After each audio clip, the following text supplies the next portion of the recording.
Hello, folks, and welcome to The Farm, a podcast dedicated to culture, parapolitics, and high weirdness in all its many forms. This is your host, Recluse, aka Steven Snyder, the longtime curator of the FISA blog and author of A Special Relationship, Trump, Epstein, and the Secret History of the Anglo-American Establishment. If you like what you hear here today, be sure to check me out at visupview.blogspot.com. That's VISUPVIEW, that's all one word, .blogspot.com.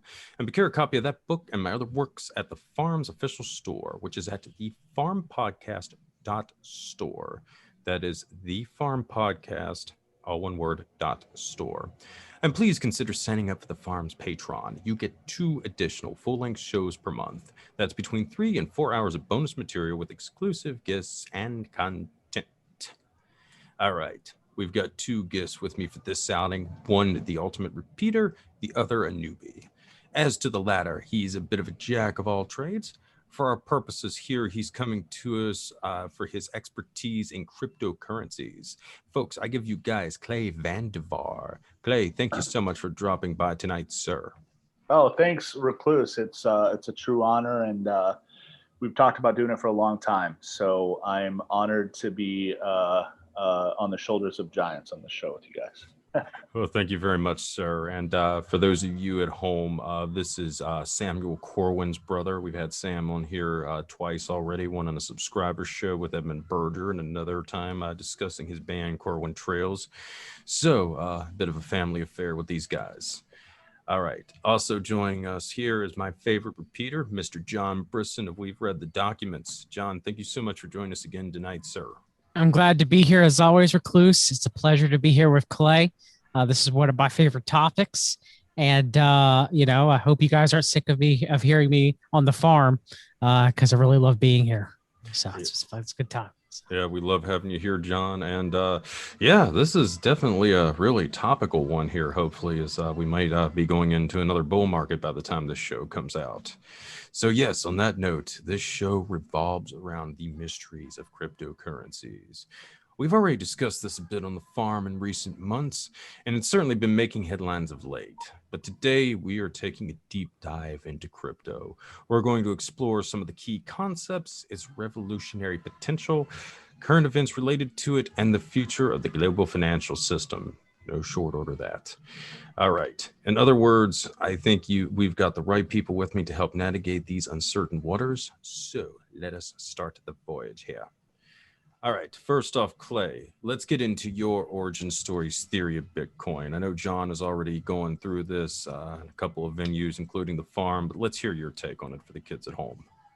Sure, yeah. So, first and foremost, the most suspicious thing about the origin of Bitcoin is the fact that it was allowed to exist. Now, I understand that it's decentralized and it would have been hard to shut down at the, once it gained mainstream attention, but it could have been shut down right away in that it could have been outlawed in the US and outlawed in Europe, and that alone would have prevented it from succeeding.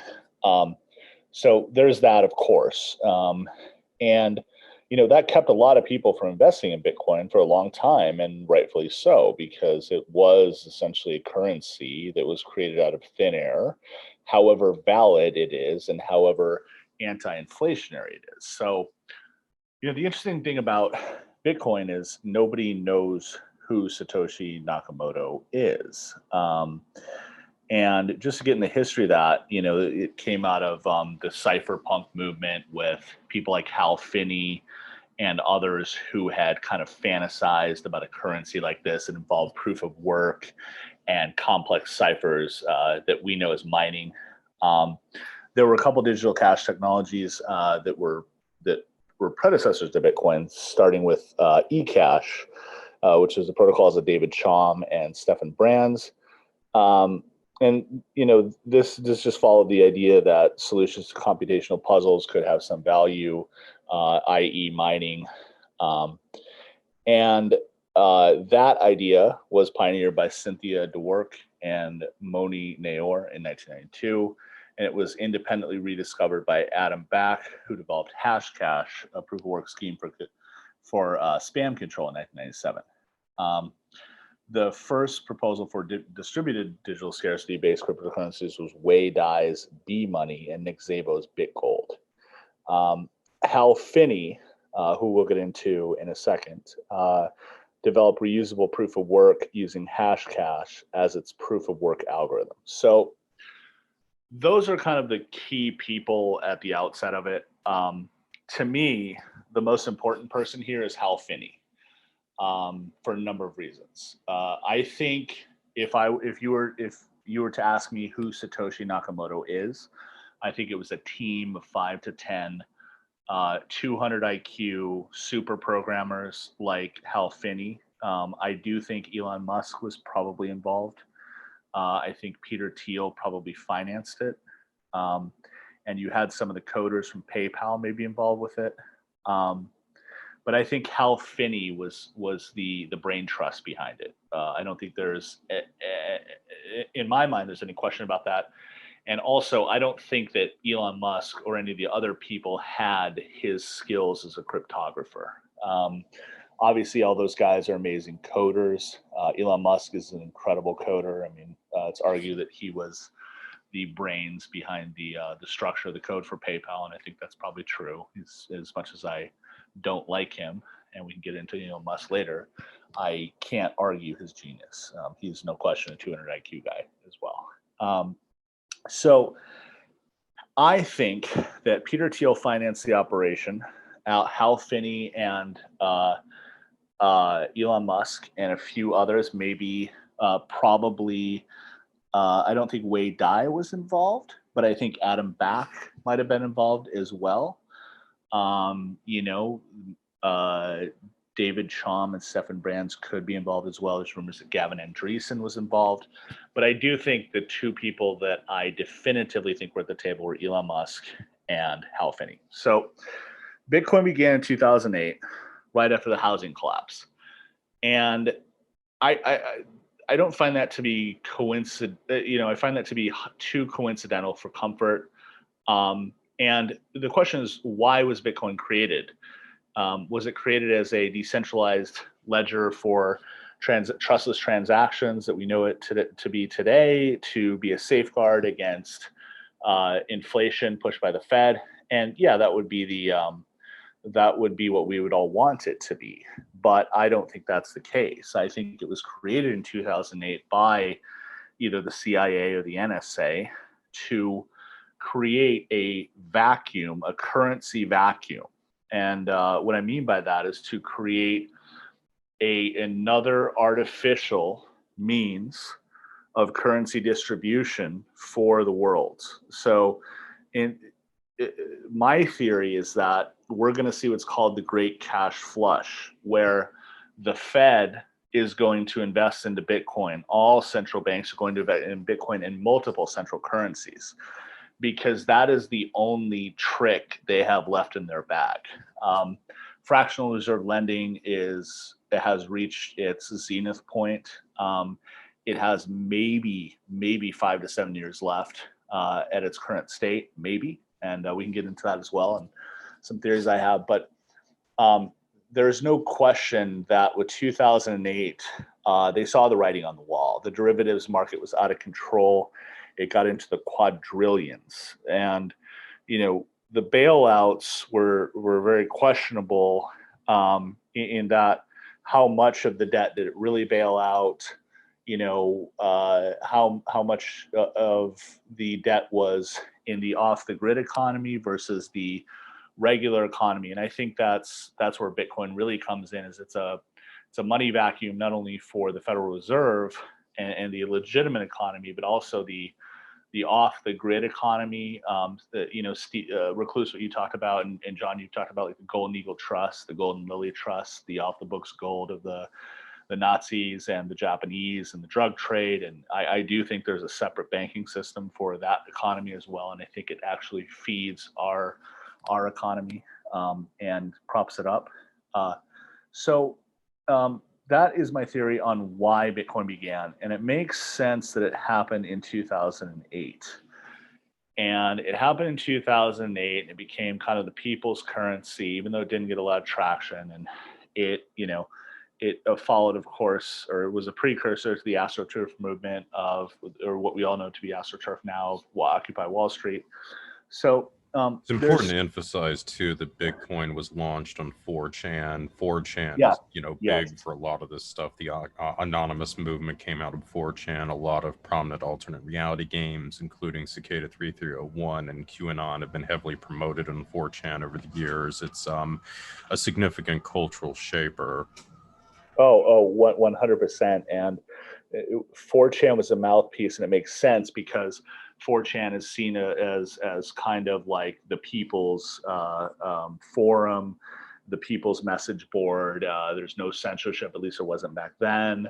And it was seen as kind of countercultural and revolutionary when we all know it was anything but. So absolutely. Don't dash my hopes, Clay. I've been going to 4chan since I was graduated high school back in 2004. Okay, but yeah, I completely agree with you guys on all about 4chan. I just remember when it happened, when Moot founded it back in 2003, and I mean, it sucks. They used it. Maybe it was always that all along. Who knows? But no, I don't want to say that it was controlled from day one, but it definitely was taken over. And then, obviously, we all know how legitimate 8chan was with, Ron and Fred and 8chan definitely was always been a honeypot. But yes, I am a old user of 4chan. I hate to admit it, but I went there a lot when I was in college for a brief time at University of Charlotte and when I was in high school. So all good, man, and certainly not trying to take away your memories of yesteryear, man. No, you're not. I know exactly what it was. I mean, I've talked about how one of the main reasons why I voted for Trump was because I got radicalized by the same psychographical and psychological warfare that was on 4chan back during 2015, 2016. I used to be there. And I saw it happen in real time. I saw the ops being run in real time. Yep. And they're still going today, man. Just a brief history of Bitcoin. August 2008, the bitcoin.org domain was purchased. October 31st, 2008, Satoshi Nakamoto released his famous white paper, creates the idea of trustless interactions, it puts in the zeitgeist of America. January 3rd, 2009, the network officially came into existence with Satoshi Nakamoto mining the Genesis block of Bitcoin, block number 0. Historic moment. Huge moment. But this, to me, it says it all, okay? January 12th, 2009, Hal Finney received the world's first Bitcoin transaction, 10 Bitcoins from Satoshi Nakamoto. So that, to me, while it could have been organic and Hal Finney would have been watching something like this with a hawk, I find that too coincidental that a mere 9 days later that happens. And let me clarify something. I want to be clear about this. I think that Hal Finney is a good person, and I think he did this with the noblest of intentions. I do not think of Hal Finney as working with these controllers or working with these organizations like Elon Musk is so willingly doing. I think that Hal Finney went into this with the noblest intentions. I want to be clear about that. And perhaps you guys disagree with me, but I do think he's a good person. And he went. I have no proof otherwise of Hal Finney. So yeah, I have no proof. Do you have any proof otherwise, Recluse? I don't have any. No, I mean, I've looked at this a lot too. And I mean, certainly as far as the cypherpunks go, Hal Finney seems to have been one of the most moderate of them. I mean, he was principally concerned with sound currency, also privacy and currency, and just privacy in general. I mean, he didn't hold some of the extreme views of someone like, say, I think it was Eric Hughes, perhaps, who had some pretty hard libertarian perspectives on a lot of things. But Hal was, he was not in that camp. Let's just leave it at that. He didn't seem to be. involved in any of that stuff. And, I do think he was operating out of the best intentions.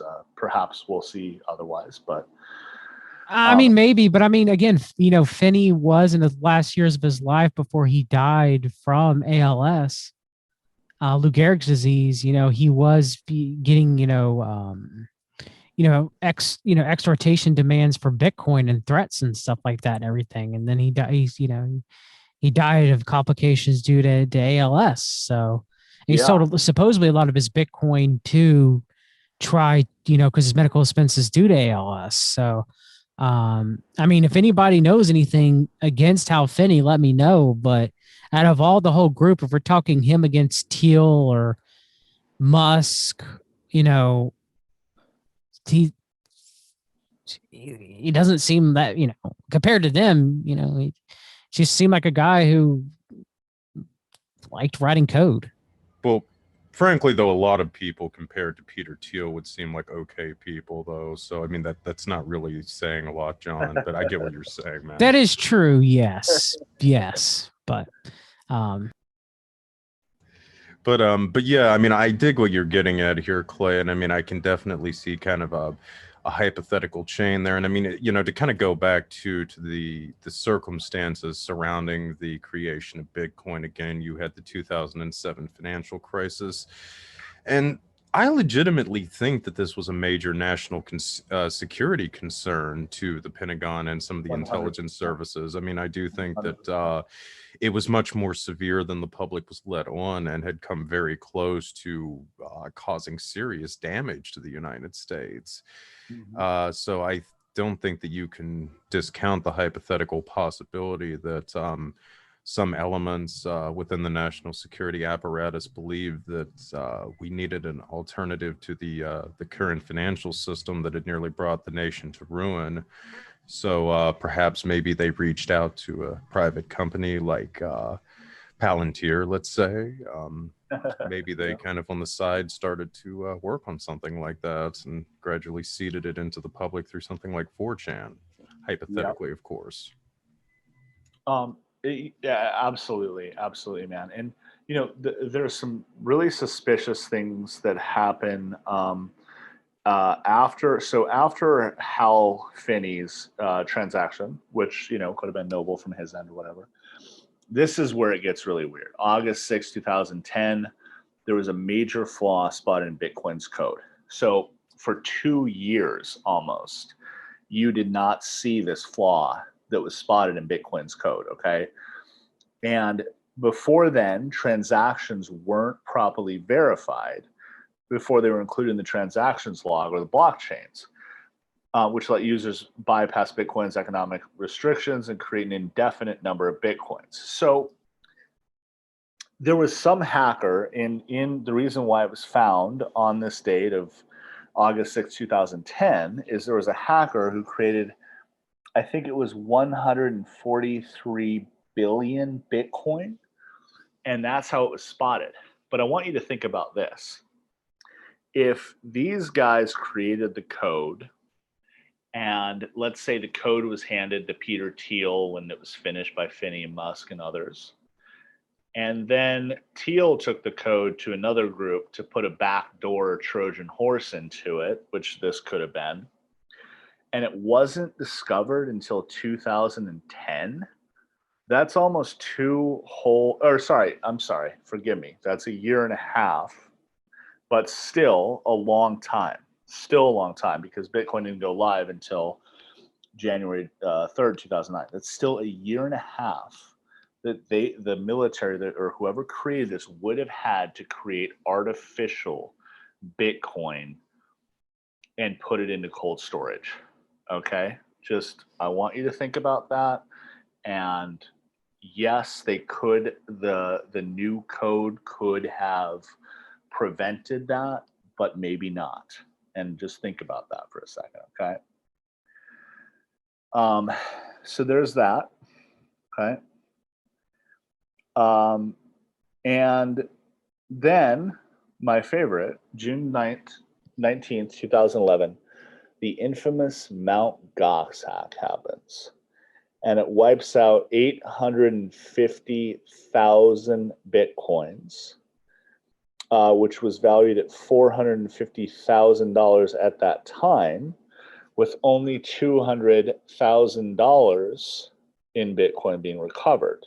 So in 2011, the price of Bitcoin at the time of the hack was $9.57 per Bitcoin. So based on my calculations, that would be $20.15 billion of Bitcoin that has still not been recovered to this day. So although 200,000 Bitcoins have since been found, the reason for the disappearance were initially unclear. New evidence presented in April 2015 by Tokyo security company WizSec led them to conclude that most or all of the missing Bitcoins were stolen straight out of the Mt. Gox hot cryptocurrency wallet over time, beginning in late 2011. So this could have been, this to me sounds like a Trojan horse as well, that was put into Mt. Gox, that was designed to, yes, it stole a lot up front, but it was gradually stealing off the top from that date after it was found.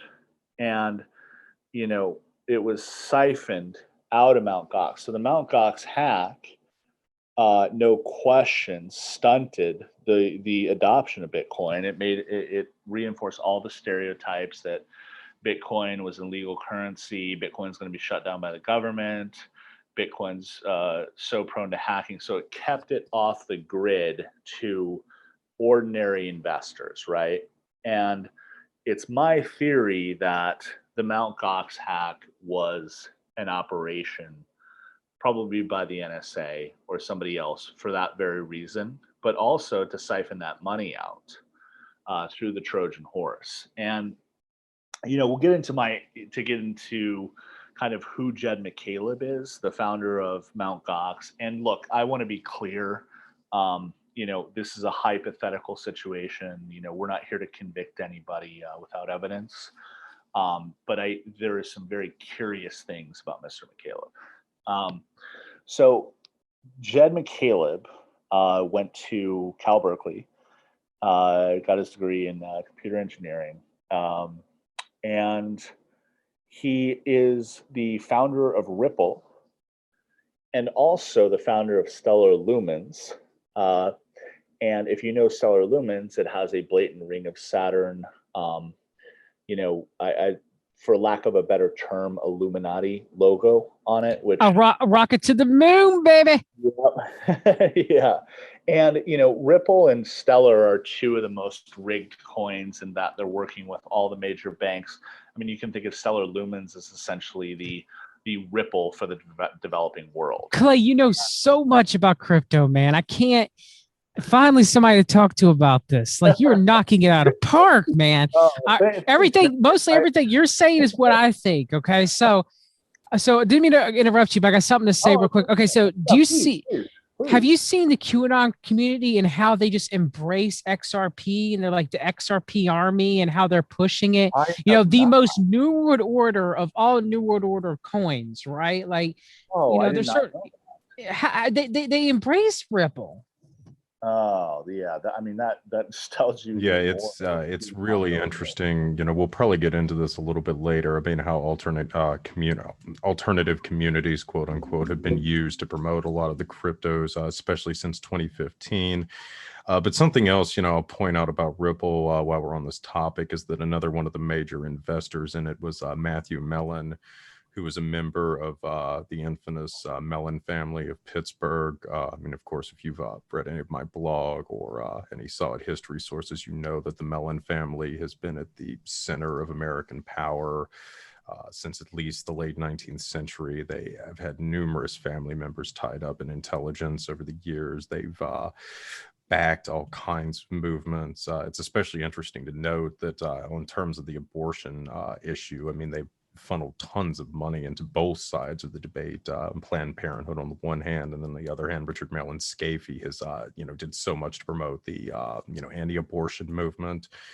So this is an extremely politically connected family. Matthew's brother is Christopher Mellon, who was a Senate staffer specializing in intelligence for many years. He was close to the Rockefeller family. He is a Democrat, whereas Matthew was a Republican. But Christopher Mellon is also tied up in the whole thing with 2 of the Stars Academy, the UFO disclosure racket. And it's also interesting because crypto has also been pushed a lot in the UFO circles since 2015 as well. So there's a lot of odd things with that, but especially with Matthew Mellon, he's from a very politically connected family.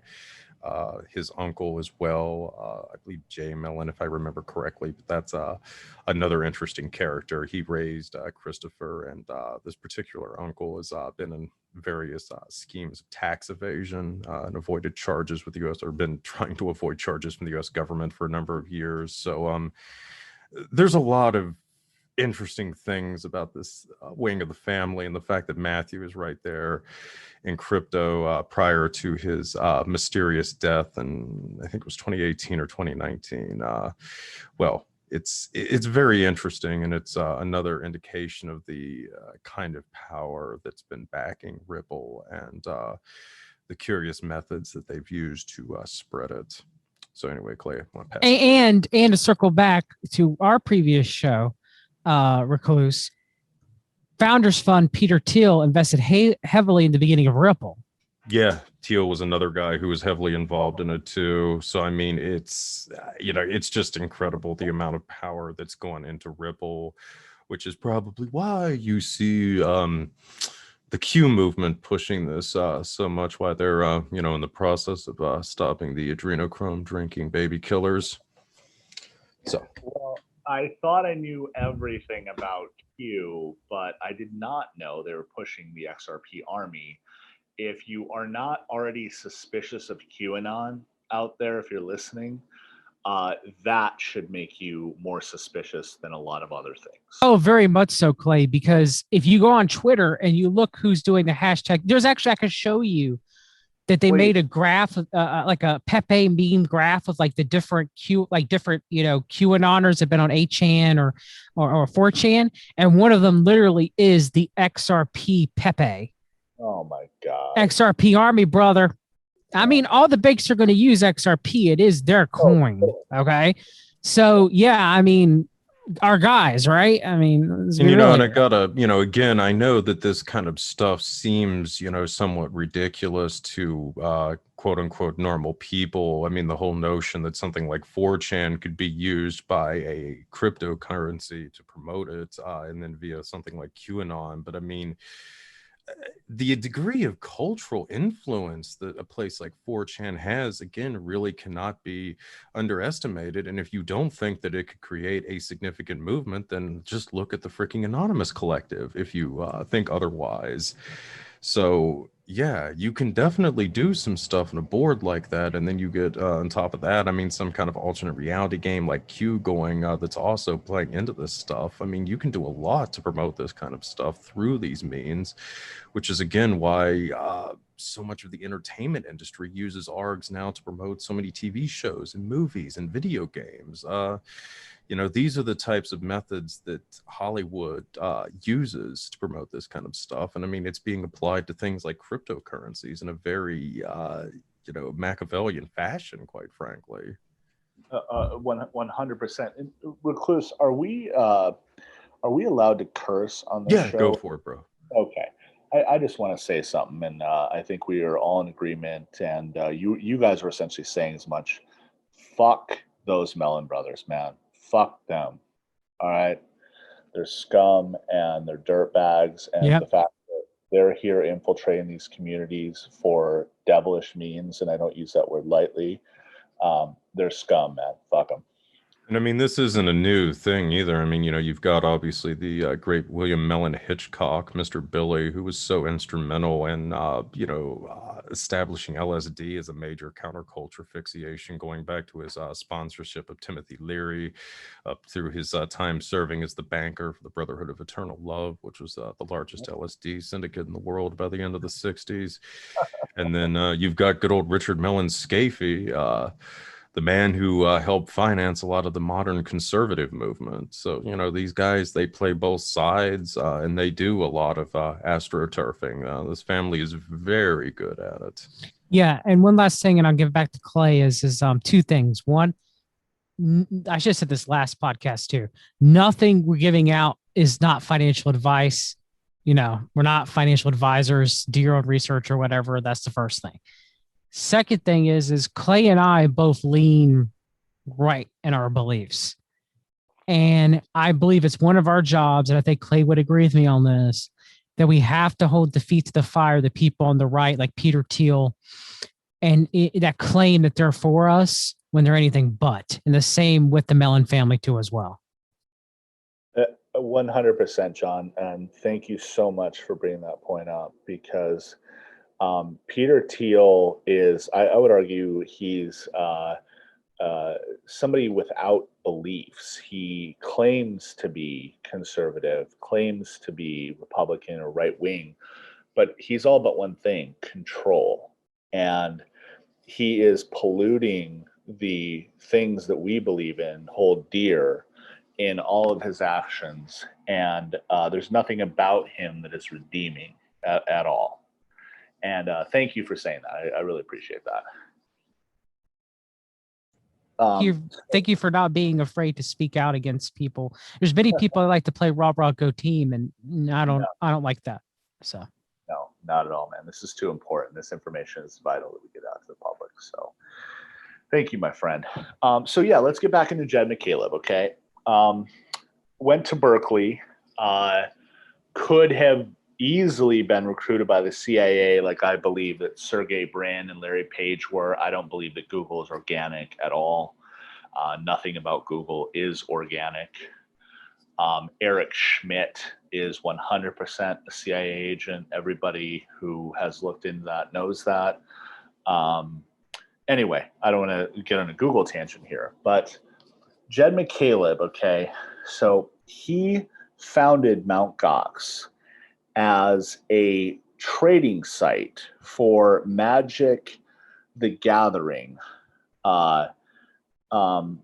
trading cards in 2010. Okay, so a year before the hack, or a year, maybe 3 months. I'm sorry, I don't know the specific date. I will get that. He founds Mt. Gox as a Magic the Gathering trading card site, which is okay, great. Like, that's cool that he did that for people that are into Magic the Gathering. But I don't think that's why he did that, because yes, less than a year, just 1 year before the hack, he started it, and then it was repurchased to be a Bitcoin exchange within the same year. Okay. So, and McCaleb sold Mt. Gox to Mark Capellis, the infamous guy who owned Mt. Gox, when it got hacked in February of 2011, just 5 months before the hack. Okay? Now, here's the other kicker, is that Jed McCaleb remained a minority owner until its collapse in 2014. Okay? So if Jed McCaleb was a minority owner, he would have been privileged to everything internal that was going on. He would have been kept abreast of all new developments, any new coding updates, anything like that. And if he were involved with the Trojan horse hack, which we don't know, and we're not going to convict people without, fair trial, I cannot think of a more perfect scenario than this. Mt. Gox started as a Magic the Gathering trading site to confuse people and keep them off his trail. He, in the dead of night, while he's running this quote unquote trading card site, he turns it into a Bitcoin exchange. And then he sells it to one of the biggest saps I've ever seen, Mark Capellis. I mean, you look up sap or sucker in the dictionary, and this guy is it, man. And it's almost like these guys got a kick out of it, right? And then he sells it to Mark Pellis in February of 2011, just 5 months before the hack. Okay, I'm going to keep saying that. And then he remained a minority owner until its collapse in 2014. So it has all the hallmarks of an illegitimate sale of having access to a company and overseeing some kind of operation, of not being a legitimate exchange for Bitcoin in the first place, because it started out as a Magic the Gathering site and only existed for about 7-8 months as that, and then became a Bitcoin exchange, and then sold like 6 months later, and then 5 months after that, the hack happened. So there's nothing about Mt. Gox to me that adds up on the surface. Now, whether Jed McCaleb was involved, I can't say for sure. But we do know that he was the founder of Ripple, and now he's Mr. Stellar Lumens, and he donates to the OpenAI fund. And there's some other, and I'll find it, give me a second, but he donates to the OpenAI fund and some other transhumanist charity. The Machine Intelligence Research Institute. Yeah, yes, that is it. That is it. Jed McCaleb is a massive transhumanist in disguise. Yes, he is, who claims he's going to help the third world through Stellar. It's another one of their coins. It's so scummy. Please, dude. Yeah, and this guy has enough money to donate to schools and inner cities, and to feed kids in Africa. And by the way, I want to be clear. I don't want to ever say somebody has to donate X amount of dollars based on their wealth. I am a capitalist. I believe that. But when you're donating money only to these type of sites and you have this kind of money, it is ridiculous. Well, there's a difference between crony capitalism and fair capitalism, just like fair trade and free trade. So when these people just perpetually just making money and scamming other people and stuff like that, that's not true, free enterprise. Yes, 100%. So that is my interpretation of Bitcoin from its inception up until now. I think the Mt. Gox hack, people don't understand how pivotal that was for so many reasons. And the most important aspect of Mt. Gox was not the 20 billion, which, by the way, is enough to run off the grid paramilitary operations and essentially take over an entire nation if you had the right people. But the purpose, the main purpose of the Mt. Gox attack, and this is why it was such a Trojan horse too, because it didn't want to be detected. And the investigation is still ongoing to this day in Tokyo, by the way. And so the reason why the Mt. Gox hack happened was because it was designed to stunt the crypto market and keep it off the grid from normal investors, so that the whales in the government circles could make their big buys for a number of years to continue. That's my prediction, or my theory.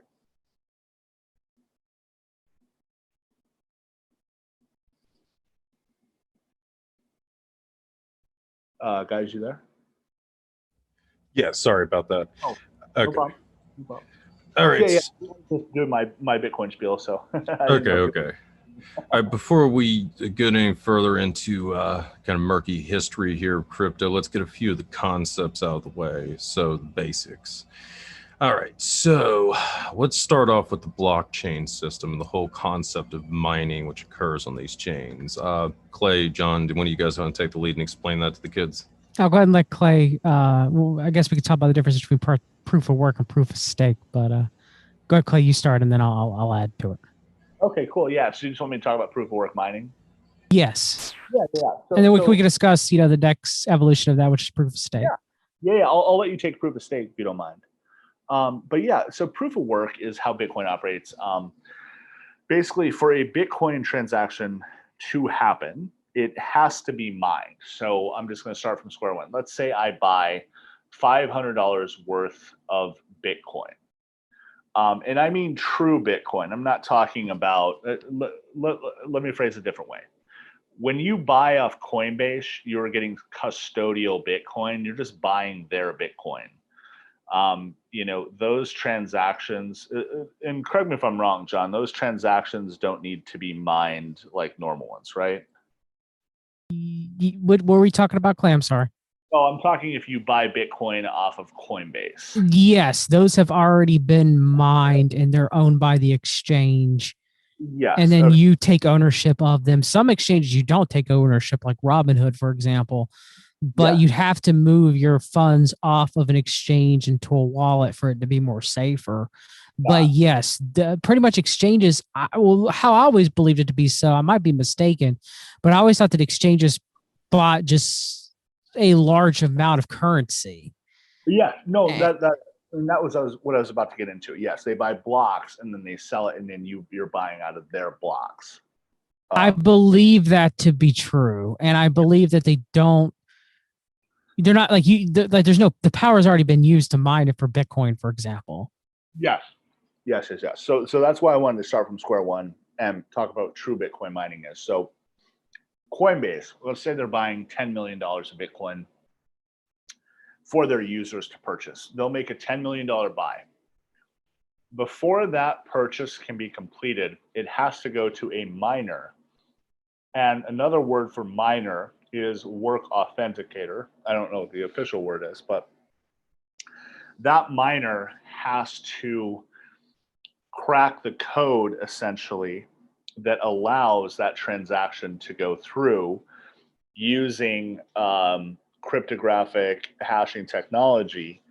And once they crack the code, for lack of a better term, that transaction goes through and the miner gets a percentage, a very small percentage or payout from the mining operation. So think of mining as the layer of trustless transactions in Bitcoin.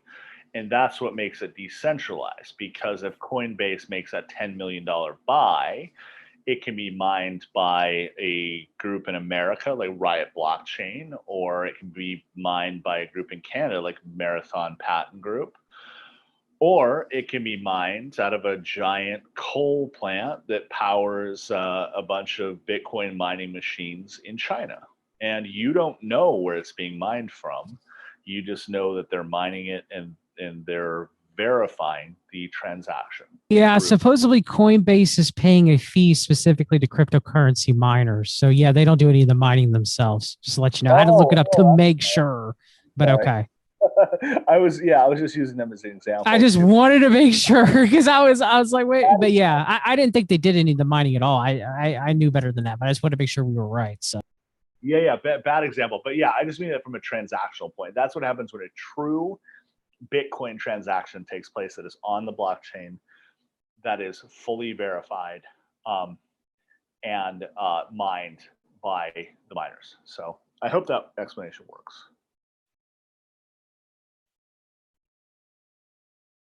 No, that was great, man.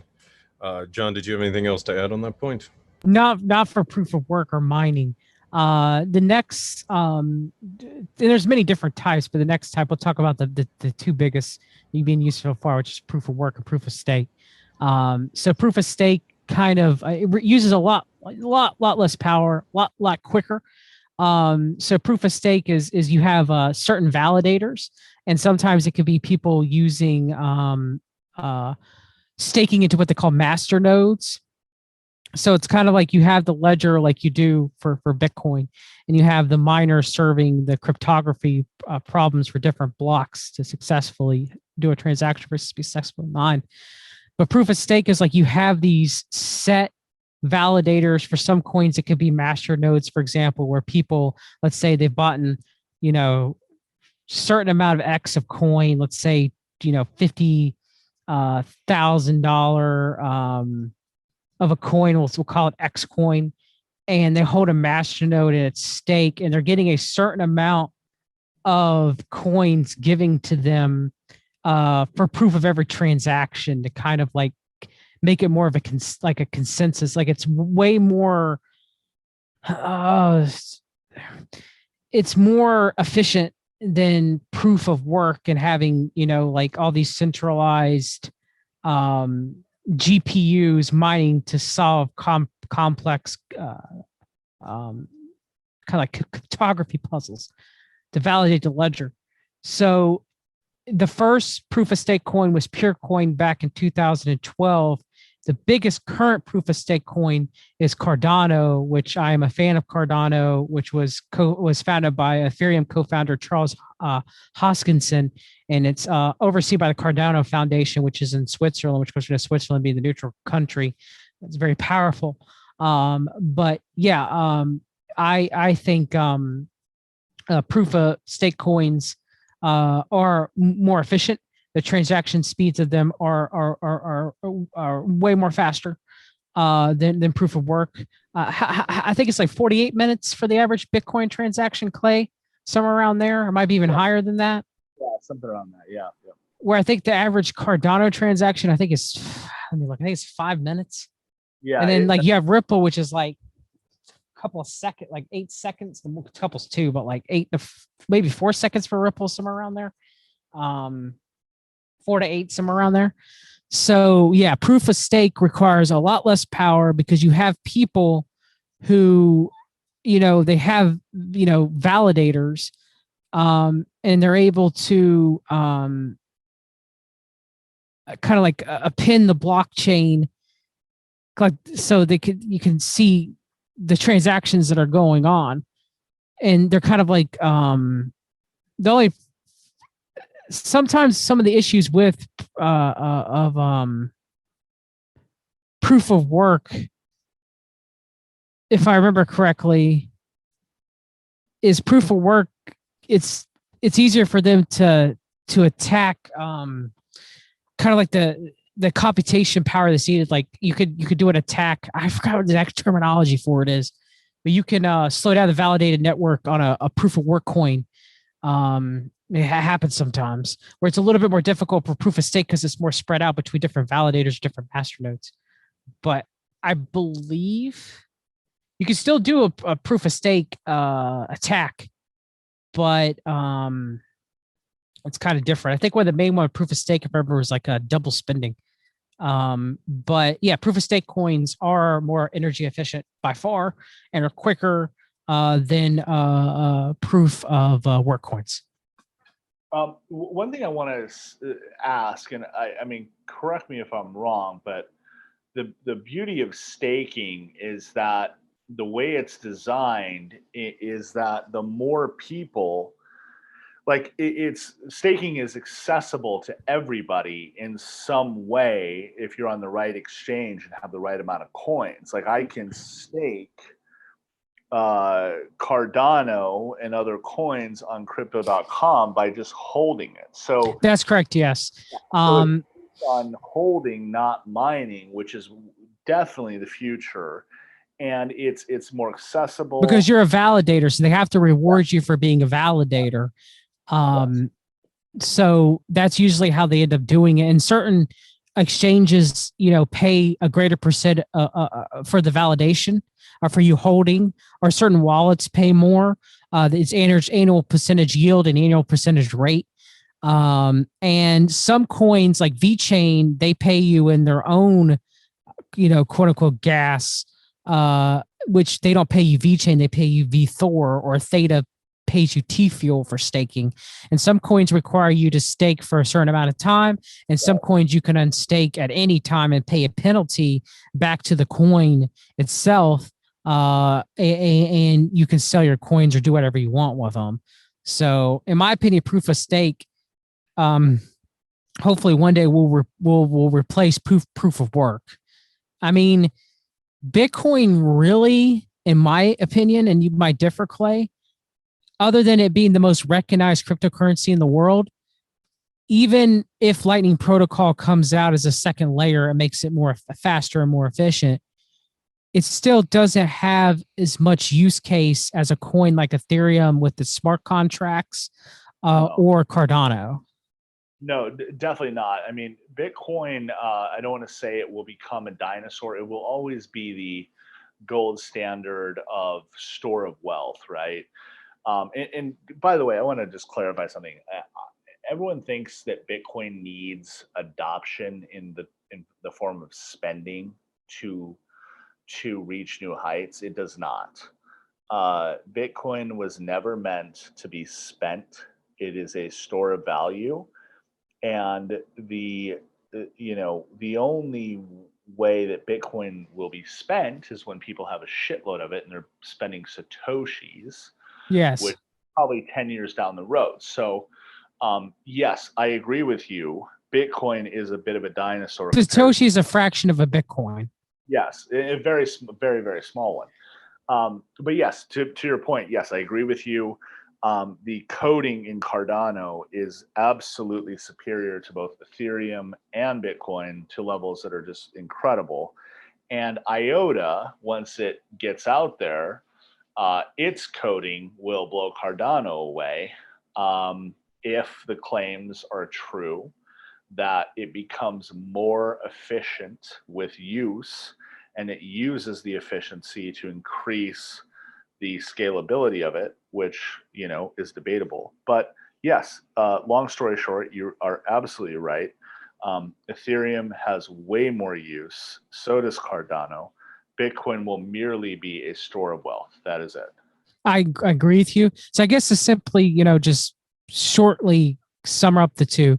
Proof of work is mining capability depends on computational power. So it depends on how many pretty much GPUs a data center or a person has to be able to run the calculations.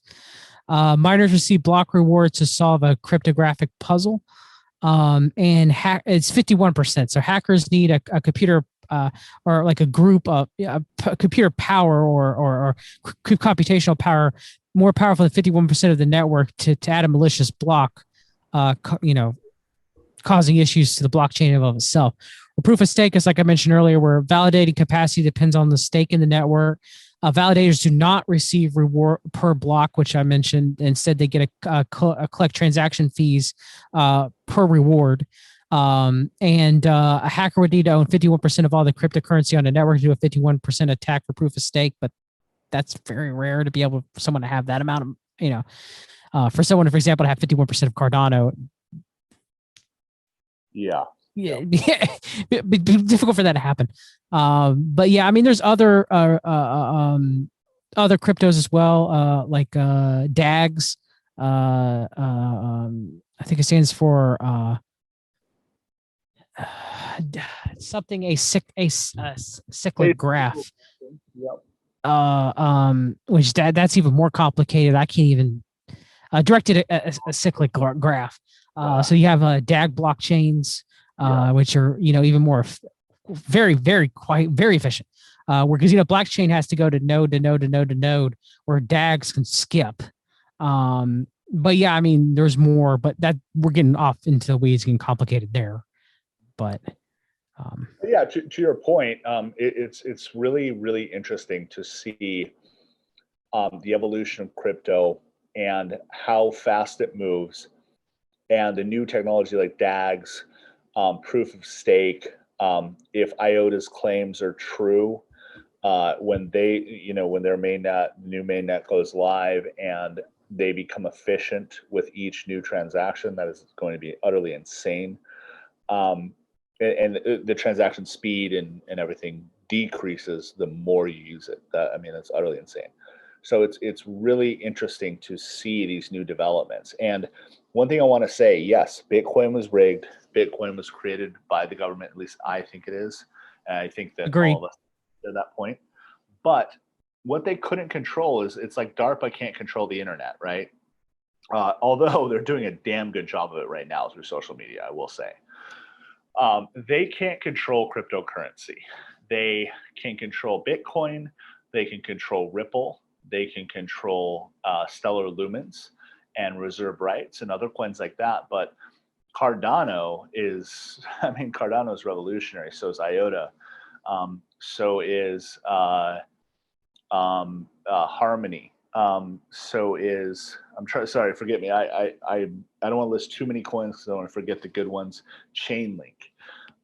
There are so many innovative coins, VeChain, out there right now that are just creating new innovations at a scale never before seen. So it's like one of those things where sure you can control the initial framework of something like a Bitcoin and get it started, but you can't control the universe, and that's really amazing. This is a minor difference between me and Clay, and only slightly minor. I believe majority of those coins are also controlled as well. And that Chainlink I know for sure because it was shill on 4chan since 2017. I mean, shilled on 4chan. I was telling everybody to buy Chainlink because of that. Per Sergey, it is what it is.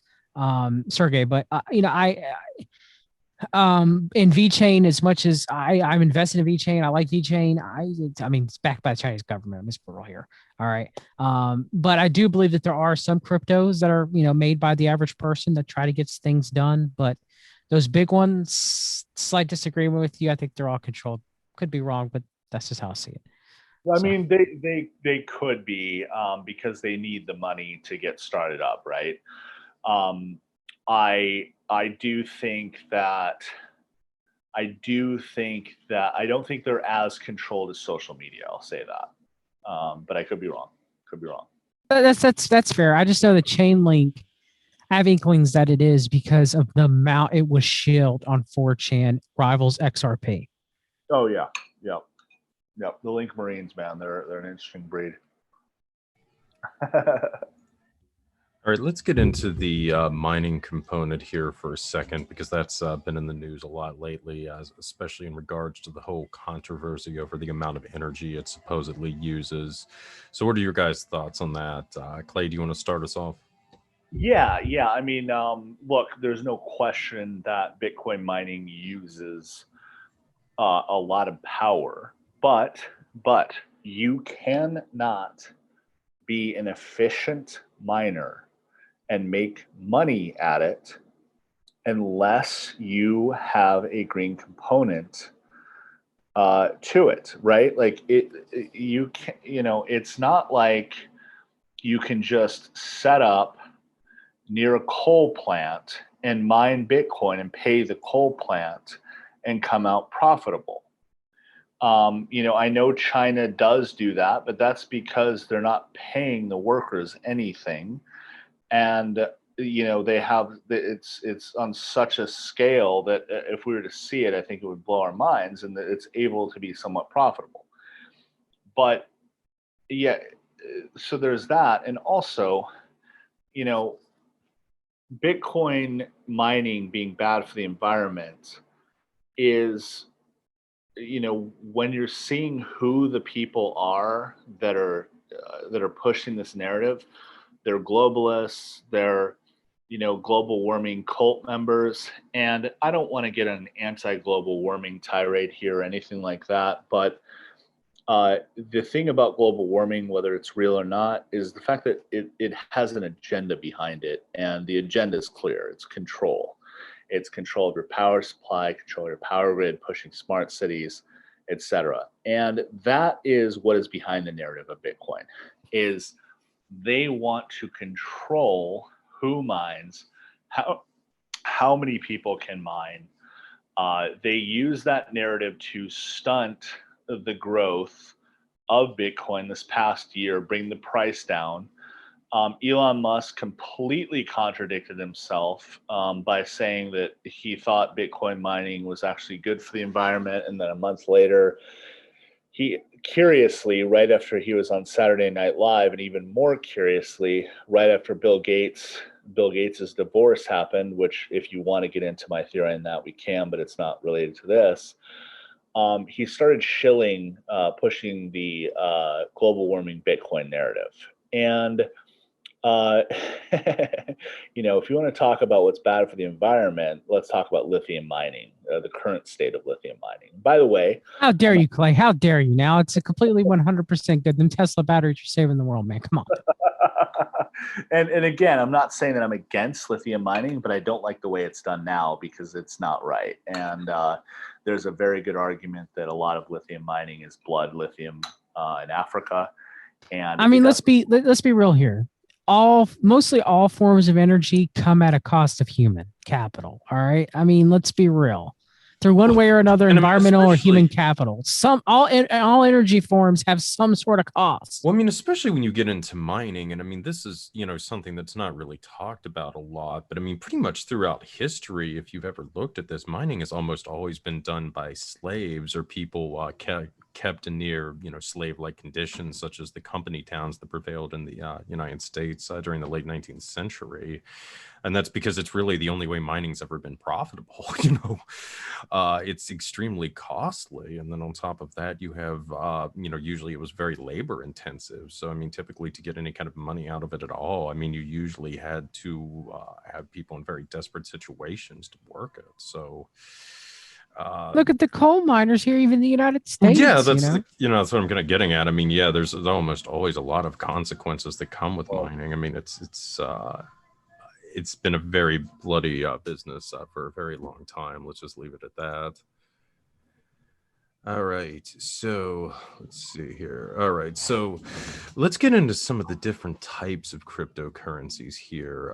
This is something as well that a lot of people hear about. Obviously, most people are familiar with Bitcoin, to some extent Ethereum. But what about like stable coins and meme coins and some of these more exotic ones? John, do you want to go through some of the more notable different types of cryptos to start us off? Oh yeah, and then I want Clay to drop some too as well. This will be fun. Okay. So stable coins are pretty much cryptocurrencies that are supposed to be pegged to something else. They're backed by something else, kind of like your money being backed by the FDIC in a bank. Okay.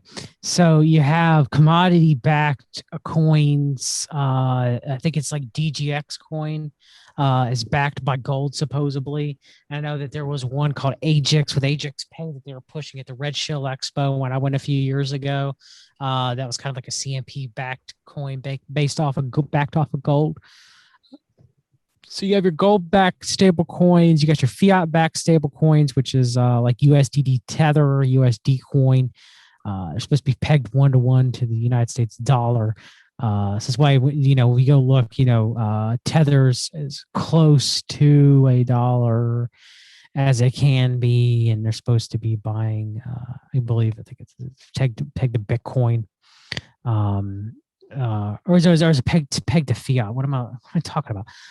So they there's a big controversy with Tether right now, in that they're being kind of looked at is for every amount of money that's stored at USDT Tether, it's supposed to be backed by fiat. So they have this amount of money that they claim that they have that's really backed, that they keep purchasing.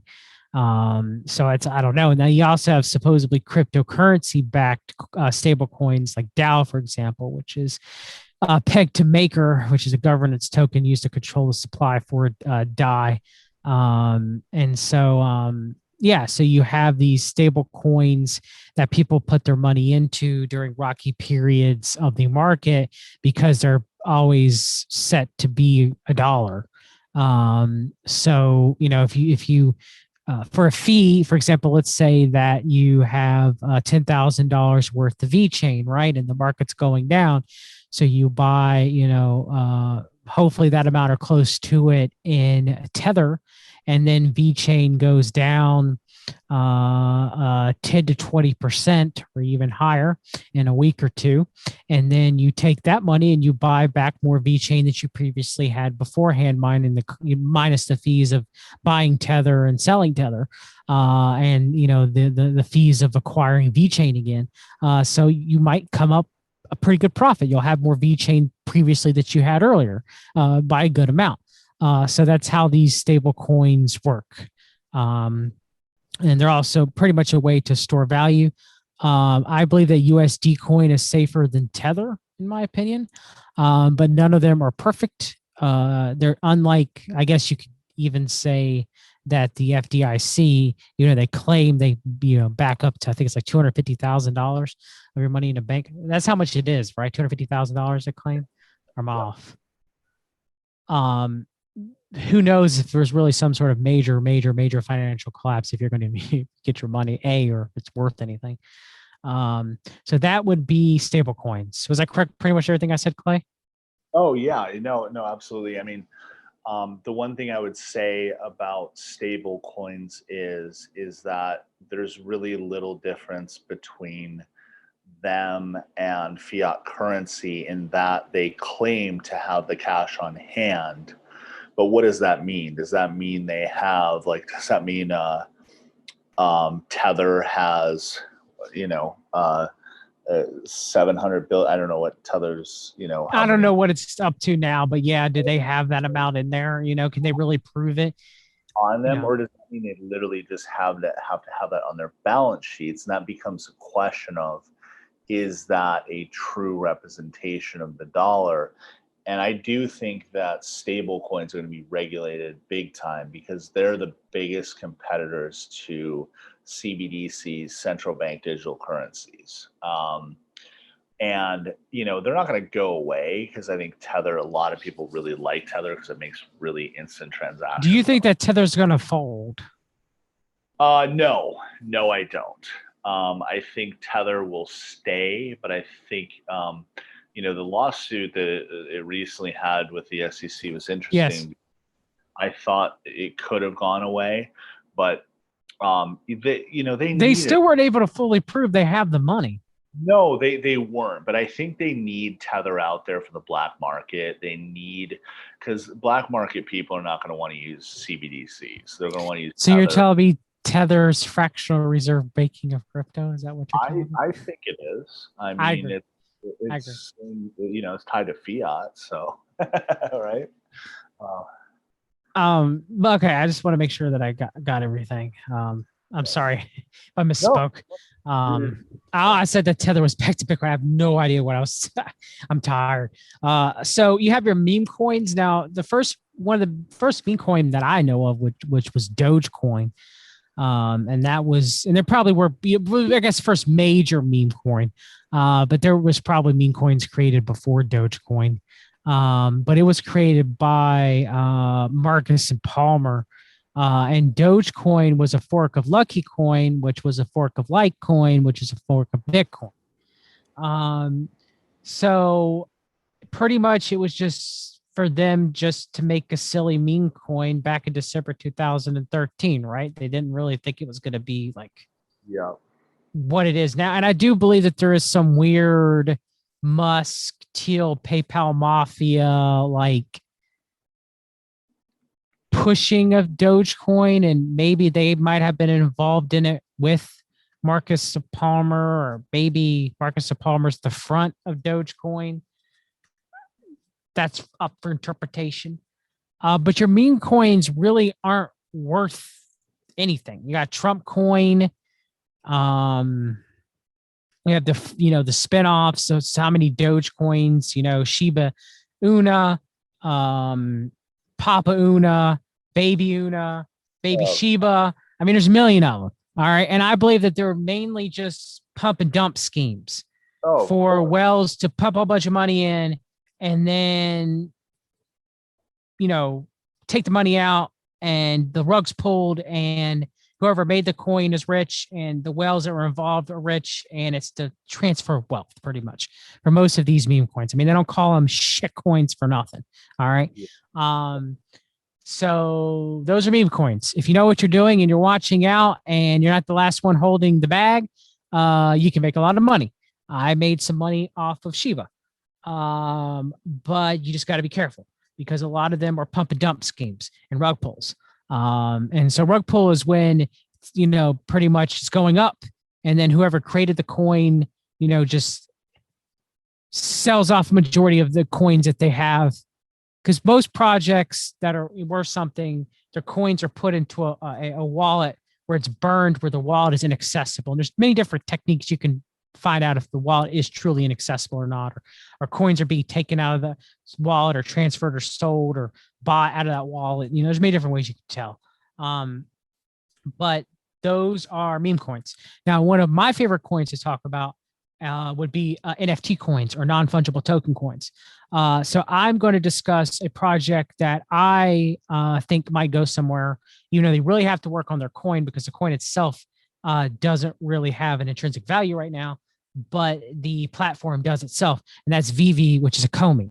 I'm kind of disappointed at Comey Coin in and of itself because they haven't fully made its use case tied into the VV app yet.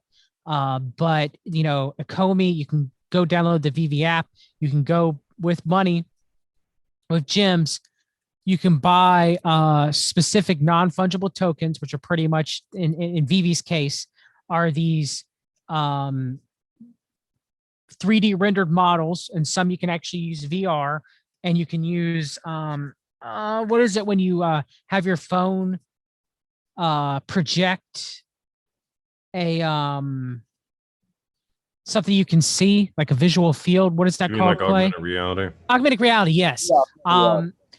They can do that. Like I have the DeLorean, and I can, because I'm a fan of Back to the Future. It's one of my favorite movies. And you can augmented reality a DeLorean on your phone, where you can open up the doors, you can make it drive. It's pretty cool. It's a pretty cool thing that I show my son it. He likes Ghostbusters, so I collected some of the Ghostbusters. And they have licenses for Marvel and licenses for DC too as well. They have both.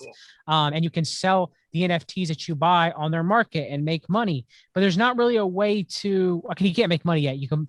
They have, the thing is, the main problem with Comey and VV is that they haven't made a way that you can take your money out, because that's one of the biggest things of crypto is what's your off ramp? How are you going to turn? Because it's all just, you know, one of my good friends, Titus, tells me it's all, you know, funny money. It's all digital money on a screen until you find a way that you can offload it into your bank account. All right. And right now you can own very rare NFTs on the VV app, but you can't sell them for cash, and you can't even sell them for a Comey to sell on an exchange to make money. So Comey itself, the coin itself right now is useless until they fix that. It might be worth something one day. It might be worth investing in. Buying the NFTs might be worth it. They're cool. At least they're cool to have. They're cool for you to show. But as far as making money, I don't know yet. There's been a lot of things that have been making me angry about a Comey. But non-fungible tokens, you have different ones. You have Chills. What are the other NFT platforms offhand? Oh my gosh. There's so many of them. I know I'm know. drawing a blank on them right now. I have one in my. Let me check my. I'm having to look them up because I can't remember some of the biggest ones. Duh, I should have known them offhand. I just deal with a Comey, so that's why I know it offhand.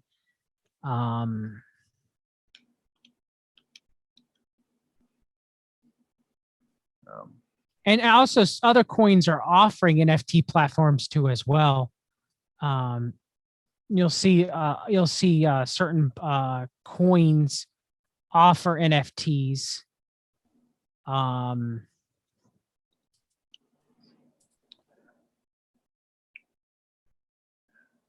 For example, there's an NFT on Kin, which is called Kin Animals.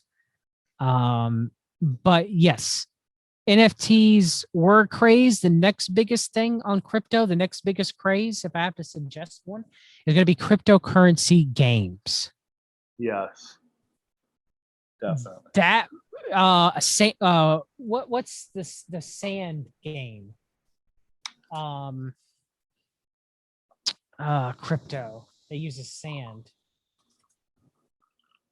Sandbox. That's going to be like the Minecraft of crypto, possibly, or the Roblox of crypto. Sand is going to be big, in my opinion, if they pull off what they're really envisioning to pull off. So Sandbox is an example of an NFT. It's also an example of a crypto game. What was the biggest one that just came out that just went parabolic? Axie Affinity. Axie Affinities, it went from like $5 to $7 a coin to like in a few weeks it went up to like 60 a coin, I think. Somewhere around there. Have you ever been to Decentraland? sorry to interrupt, but Yeah, Decentraland's another one. check that out. It seems really rad. I mean, it went in a pretty parabolic run before the recent crash, but I just like the idea of it. I think Decentraland will be huge because it was the first on the map. It's the first time. Decentraland. I think there's a Decentraland Atari partnership, if I remember correctly. I think. Oh, cool. There's a partnership with Atari and Sandbox too, I believe. I'll have to look. But yeah, I mean NFTs. We have people selling, like original artwork NFTs. There's probably a lot of money laundering going on with that. It's like there is in the real art world. There's people selling their rights to music. It's pretty interesting because how it works is everything that you sell that's a non-fungible token has a blockchain backed specific number showing that you own it and you can transfer it. It's probably going to be the future of collectibles. It's pretty cool. People should look into them. I feel like certain items have RFID tags to the blockchain as well, like physical items, like that. People that don't want to go digital, they'll have an RFID tag through like VeChain or something. You can tag it. Assuming they have like what's his name, Julian Assange called, was it evil intelligent dust? Where you just put some dust over it and it puts an RFID tag on a physical object like a statue or something. I think that will be also something in the future, good or bad. I mean, I don't want evil intelligent dust to be out there, but I think it will have a place in the physical world as well.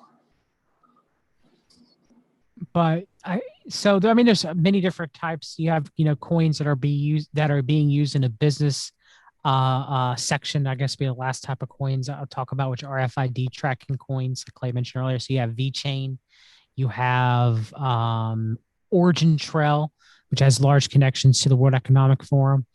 You had ShipChain, which also had connections to the World Economic Forum, but it got pressured by it failed. It got pressured by the SEC, the Security and Exchange Commission. You have another one, Hedera Hashgraph. Hedera Hashgraph and VeChain are tracking some of the vaccinations in the European Union. They're being used for COVID-19, which I believe is nefarious. But VeChain is working with Walmart for RFID tracking in their warehouses in China. But yes, that would be one way that you could use Bitcoin is the corporation RFID associated coins. One of the old ones back in the 2017 market was a Walton chain. It's gone now for the most part. But yeah, those are, there's many different subgroups of coins and, different reasons for coins and stuff like that and everything. One of the ones that I believed in that failed was Poet Coin. You could publish something in a blockchain and it'd be verified, but I actually believed in it, but it wasn't a world order coin and it failed. But you have like Theta, that's like kind of like the YouTube of blockchain, right, Clay? You would say? Yeah. Theta has a lot of potential. And I think those type of coins, will have a lot of adoption, especially, not only from, people like us who, might put out YouTube content from time to time or podcasts, but also I think even, as you guys know, I work in the entertainment industry and I know a lot of, high level producers, and a lot of them have really good content, some of which has even been shot and it has never been sold to a network. So I think there's a tremendous potential for stuff like that to kind of challenge the orthodoxy of the media hegemony. Didn't Kevin Smith just sell his most recent movie in Bitcoin or something like that? Sorry? Didn't Kevin Smith, the guy who did Clerks and Mallrats and all that kind of stuff, didn't he just sell his most recent movie, I think, in Bitcoin? I don't know about that. Clerks 3 is about to come out. So yeah, a movie Kilroy was here as an NFT. Yeah, he launched an NFT crypto studio. I did not know that. Oh, wow. Cool. I mean, I hate to say it, but I'm like Kevin Smith, even though his past few movies have been not great since he started smoking marijuana. But Mallrats will You just have a started place in my smoking heart. marijuana? I mean, the past decade. But yeah, that's interesting. I didn't know that. Do you guys mind if I talk about meme coins for a second, especially No. Doge? So you're absolutely right on meme coins being pump and dumps. I mean, the biggest pump and dump of the year to me, well, two coins, Shiba Inu out of China and Safe Moon. Okay, nobody knew what the hell Safe Moon was, and all it was. But they're going to save Africa, Clay, with Safe Moon Africa. Oh my God. And that's like a really nefarious stuff is when some of these coins, like Charles Hoskinson, by the way, is legitimately going to Africa and doing legitimate things there. And that's freaking awesome. And I commend him for it. But when you have like Safe Moon, like, and their digital army saying stuff like that, it's just ridiculous. And also, on these coins, it's interesting, like, a lot of them are clear pump and dumps. I think the founders are in on it. I think they're being financed by Wall Street. But my question is why? Is it just to rake money off the top, or is there another reason? And I would argue there is another reason, like the Mount Gox hack, which is to distract money from Bitcoin while the big guys are trying to buy in. And I think if you look at SafeMoon and Dogecoin and Shiba Inu, they really started to come into prominence right as Bitcoin started to crash. And they were, or at least they were being pumped until the crash of Bitcoin. And there was so much retail money siphoned out of Bitcoin and Ethereum and Cardano and Polkadot. So do you believe that's the flow of money it happens every cycle from Bitcoin to Ethereum to altcoins, which is known as the altcoin season, and then and then the dump and then back again? Well, that's an interesting question. I think that there are legitimate altcoins, so I don't want to include Cardano. I mean, let me ask you this: would you consider Cardano or Polkadot an altcoin or not? I mean, if you had to ask me, I don't even trade in Bitcoin. I despise Bitcoin, but okay. But no, I don't. I mean, look, let's be real here. There's certain coins that I believe that are going to be here or that I mean, look, is Ripple really going to lose to the SEC? I mean, let's be real here. I seriously doubt it. Even though there was some very much shady, very, very much. But yes, there's certain coins that I believe are here to stay. There's certain coins that I believe are just pushed for, what about BitConnect? Yeah, I mean, that was a complete scam. So, but look how big it got though, and how much money flew into it, and then some people sold off right before the rug got pulled. Right. So how did they know? Yeah. Yeah. And who were those wallets? So yeah. I'm just saying I agree with you. But usually that's a cycle of the crypto market.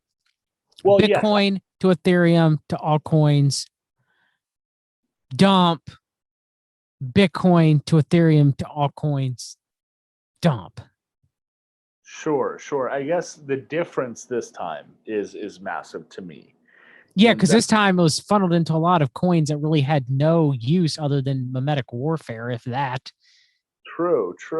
But also, I would say, what's different this time is that you have Elon Musk and Mark Cuban pushing Dogecoin, which I found staggering. I mean, Mark Cuban, I did not, because it makes sense. I actually do think Dogecoin will be one of the biggest spendable currencies. So it makes sense for him to accept it as the Dallas Mavericks owner. But for Elon Musk to not only push it and accept it for SpaceX But then transaction, again, it's my belief that's because he's had involvement in it since the beginning. that very well could be the case. That very well could be the case. But I guess all I'm trying to say is that we're saying the same thing. I'm just taking it a step further in that these coins are also used to, to either crash the Bitcoin market, but also Bitcoin Ethereum's, main coin market. But also in this case, and I think we can both agree, and I hope we'll get into this. I think we're going to be we're on a super cycle here. Yes. The recent efforts of Elon Musk and also Vitalik Buterin buying a bunch of Shiba Inu, like what the hell was that? They're doing this. Vitalik maybe not on his own. I don't think he's that savvy. He was probably convinced by somebody else to do it. But Elon Musk and Mark Cuban probably were in on it to, it's a part of the Wall Street rigging operation to keep Bitcoin and other coins down until the ETFs clear. 100% right. Yep. So, let's hold off here before we get into that here so we can give the kids a little bit more background. But okay, so let's get into briefly. I know you guys touched upon this a little bit, but let's just get into briefly here a little bit more on how revolutionary crypto really is. I mean, it's being sold essentially as having the ability to remake the current financial system as we know it. Specifically, the Ethereum blockchain was designed to promote decentralized finance, or DeFi. So how plausible is all of this really, John? Well, I mean, Ripple's going to replace Swift. If not Ripple, reserve rights. I mean, that's what's going to happen. I mean, look, maybe I believe this is going to be used for dystopian means. They'll allow a few, maybe cryptocurrencies that won't ever break the top 100, that, for us peons, but majority of them, I mean, this is something's got to replace fiat. So what do you have that replaces fiat? You have Ripple. Yep. And if Ripple don't do it, Stellar will do it. And if Stellar don't do it, reserve rights will do it. And, maybe you'll have different ones for different countries, right? I mean, we know reserve rights is being used right now primarily in Latin America because Council for National Policy loves using Latin America so much. So that's what this is for. I mean, I agree with Clay. This was never for our benefit. Not to say that there can't be cryptocurrencies for our benefit, but the major ones. This was for them to put the final boot down on our necks. And look, I get it. Decentralized finance. It's not supposed to be centralized, central banks. I mean, let's be real here. If there was any decentralized coin or coin that can't be tracked, or they wouldn't let it exist, at least not for a long enough time or really to get any full traction. Sorry out there for people who believe in Monero, XMR, okay? Yeah. Clay, you might disagree with me. Maybe I'm a little bit too black-pilled. I agree. I will create a counterpoint. I don't want to cut you off, so continue. But yeah, I mean, do I believe that there are some cryptocurrencies out there that will benefit mankind? Yes. Ultimately, do I believe this is the beast system? As much as the dollar bill was? Yes. Do I believe that money can be made out of it? Well, just like the dollar bill, and look how much blood and cocaine's been on the dollar bill. Just as much is going to be on cryptocurrency when it's all done by a set of day. Just like as much was on gold. Just like as much as on silver.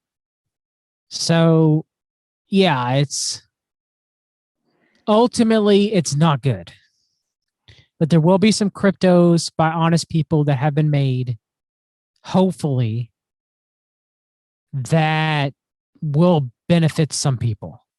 But overall, it is the next evolution of the beast system, in my opinion. Uh, totally agree with you, man. I think that most currencies, whether they're rigged or not, still have the specter of regulation looming over them. And I want to talk about one person who I think is really legitimate in crypto, and I really look up to, and that's Charles Hoskinson. I think he is legitimate. I think he wants to do good. I think he's actually going to Africa because he cares about it. Um, uh, but even Charles Hoskinson, as brilliant as he is, as great as his code is for Cardano, he's ultimately at the mercy of regulation. And Janet Yellen, we've seen what she thinks of crypto, and the good thing, I guess, and I'm not and Elizabeth Warren too. Yes, and Elizabeth Warren. And the good thing that I can say right now, I'm not saying this from a Republican standpoint by any means. I'm saying this from a crypto standpoint, but Janet Yellen can say whatever she wants. Joe Biden does not have a mandate right now, which is great for crypto, by the way, at least in my opinion. But she, I mean, if you look up a puppet for the World Economic Forum in American government, I mean, I could not think of anyone more fitting of that title than her. And agree. She is clearly mouthpiecing anti-crypto regulation. So what I would say is that, like, while I believe in what Charles Hoskinson is doing, and I think he's an incredible individual, I think he's completely noble.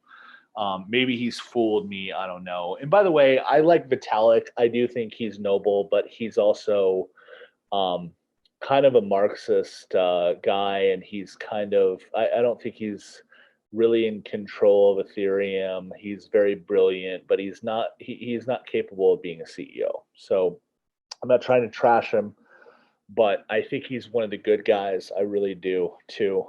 But I use Charles Hoskinson because I think he is really intelligent, but I also think he has a business mindset. He's capable of being a CEO, being a leader in a way that Vitalik Buterin is not. And he is ultimately subject to the specter of regulation, like all these cryptos are. And whether they're in on it or not, they're subject to that specter. And there, to your point, great point. There is no way in hell that the world banking system is going to allow an anonymous cryptocurrency that cannot be regulated and cannot be tracked to exist. And let me say this too. I use the word tracked for a reason. Cryptocurrency can be tracked, and I will tell you how. Our government, and I believe China as well, has quantum computers, at least early stage quantum computers. For those of you that know about quantum computing, it has almost 1 million times the speed of a current computer. It can crack 264-bit encryption. And with that kind of computing power, you really can crack cryptocurrency transactions. And whether it's out in the open or not, they will find any such cryptocurrencies that come up that try to be anonymous, and they will infiltrate it whether they say it or not. So there is really no such thing as an anonymous transaction, anonymous cryptocurrency. The only thing I would say is that, for drug deals and stuff like that, it's like, is it a threat to us now? Do we need to stop it or not? And that's that's how I think they operate as far as the NSA and organizations like that. And one last thing is on Vitalik is I don't trust him because one, he's Peter Thiel. I mean, he won the Thiel Fellowship Award, and he's buddies with Thiel. And Vitalik also would have partnered with Jed McCaleb if it wasn't for the fact that Jed McCaleb, quote unquote, could not get Vitalik a visa. Charles Hodgson, nothing I know outside. Vitalik, I just don't trust. But yeah, I agree with what you said, Clay. Outside of that, All right. Yeah. Sorry. Go ahead. Okay. Well, did you have anything else to add, Clay? No. No, I'm good. Okay. Well, okay, let's get into present day then. So, obviously, crypto has been in the headlines a lot lately. Now, at the beginning of 2021, it witnessed an incredible run up in value. Bitcoin was at 60K at one point, and most of the other cryptos experienced similar gains. Now, Clay, you think a lot of this was driven by ETFs clearing in Canada and Brazil, and thus driving considerable amounts of boomer money into crypto. Now, can you explain all of this for the kids at home, please? Well, yeah. Let me be clear. The initial run up was not due to the ETFs. The initial run up was due to the halving, which happened last summer. I don't remember the exact date, but I think it was in late July. I'll look it up. But the halving happened last summer, and that's what sparked the newest bull run, as it did. That's the beauty of Bitcoin, is that these halvings kind of drive the push into cryptocurrency, and it creates that cycle of what John was talking about, which is Bitcoin, Ethereum, Cardano, other big, lesser big currencies, and then into altcoins, and then the crash. Both John and I do believe that this time we're in a super cycle, so we're just seeing a big dip. By the way, just so the institutions in the world can accumulate that precious coin, shake those weak hands out of the market. Exactly. Yeah. So they're buying all throughout these dips. They're selling at highs, and they're accumulating. And then this time, hopefully, maybe they sold or not. But I mean, I didn't sell a dime of my cryptocurrency. I probably should have, but I'm accumulating myself. But the initial run was the halving, and that sparked that. But when Ethereum rose to, when it almost doubled, here, let me go to my notes here, in a matter of, I think, a few weeks. I do think that was due to, there was 3 Ethereum ETFs that had cleared in Canada. So, and by the way, kudos, as much as I don't like Justin Trudeau, and I think he's a complete tool of globalist interest, kudos to Canada for doing that. That was amazing. And real quick, tell the kids what an ETF is as well, so Sure. people wonder what exactly it is. An ETF is an exchange traded fund, otherwise known as an index fund.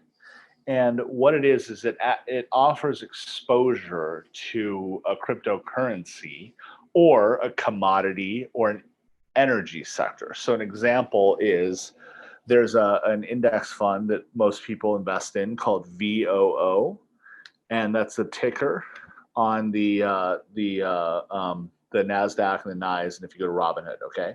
So VOO represents the Vanguard index fund of the entire stock market. So when you invest in the VOO index fund, you're investing in the stock market as a whole, and you're gaining exposure to it while it grows, right? So instead of, if you had $100,000, so instead of investing that 100,000 into every single stock in the market, you're investing in a via a clearinghouse like Robinhood or TD Ameritrade or somebody like that. You are investing in the entire stock market itself through their financial instrument, right? There are oil ETFs, there are natural gas ETFs, commodities ETFs. So in this case, there would be a Bitcoin ETF where for Anthony, there's 3 right now in America. There's Anthony Scaramucci's. I know there's 4. So there's Anthony Scaramucci's. There is a man named Van Eck. What's his first name here?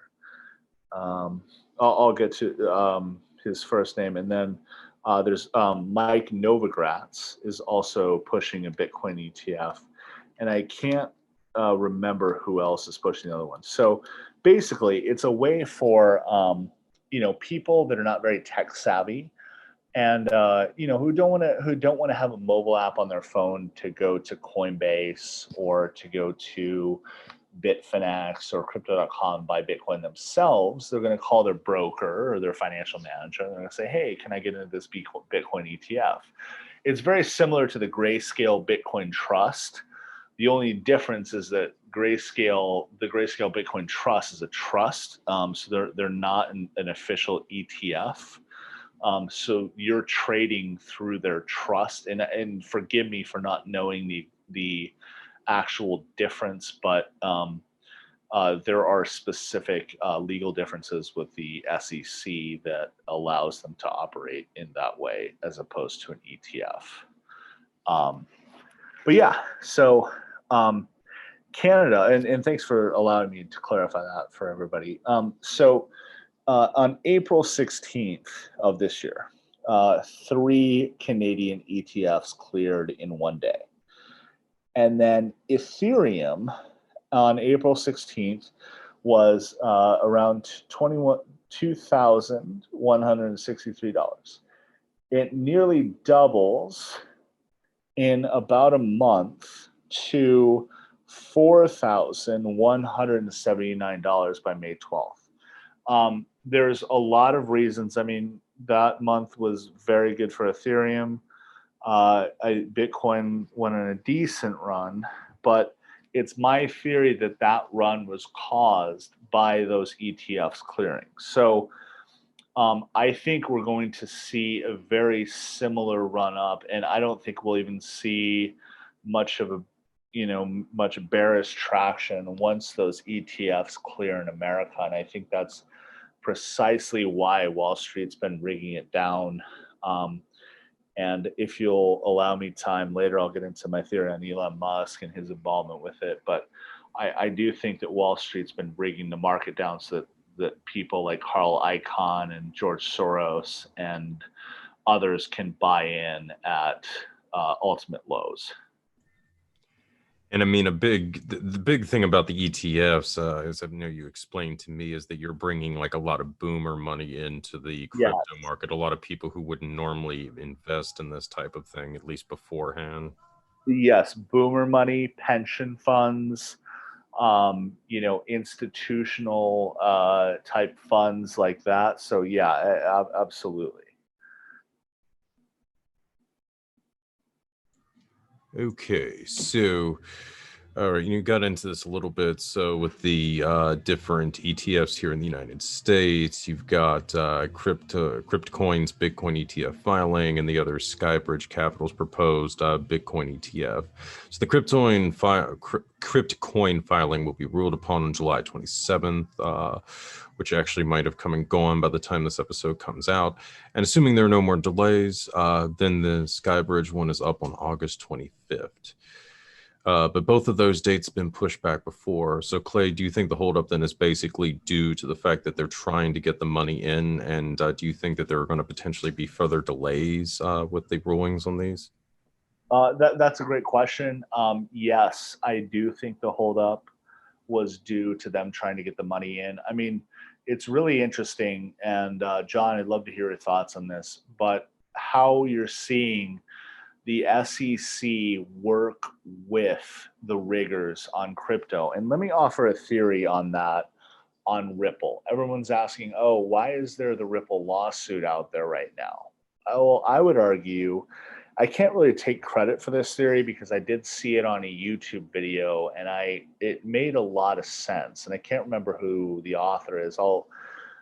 Hopefully we can put that in the notes or something. But the theory is that the whole Ripple lawsuit was rigging the price down so that it could continue to transact with bankers from all over the world without being on major exchanges. Because once the Ripple lawsuit hit, it got ripped even off crypto.com. It got ripped off Binance. It got ripped off Coinbase. So my point in bringing that up is to say that when I say the SEC is working with Wall Street to rig crypto down, you need to look at it through a very careful lens. They're not going to be brazen about it and rig it down to a level that it's like so obvious. They're going to do things like that to where they're creating a false lawsuit against XRP so that they can keep it off the grid, so that bankers can buy in and transact off the grid for a while until the next cycle of this bull run hits. And regarding Bitcoin, the head of the SEC has punted it a few times, the SEC, the ETF applications, and I think he's been punting it because he's getting calls saying, "Hey, we need to do a few more pump and dumps, shake out the retail holders, shake out the leverage guys, and keep accumulating." When they're getting calls from like Anthony Scaramucci and Mike Novogratz. And by the way, that's hypothetical, of course. I'm not convicting anybody here. And it could be someone other than them. I'm not saying they're involved with it. And then, it could be somebody speaking on their behalf. Yeah, exactly. And look, I don't want to convict anybody. I do think on a general note that Mike Novogratz is a really big scumbag of a human. And I think that's fair to say, but I'm not going to convict him of doing something he wasn't, charged for. So, but yeah, I think the SEC is an arm for Wall Street. And look, there's obviously people in there who are very noble, and sometimes they rise to very high positions and maybe bust a few people. But I think we're seeing what the whole operation right now through crypto. Brisson, do you have any thoughts on that?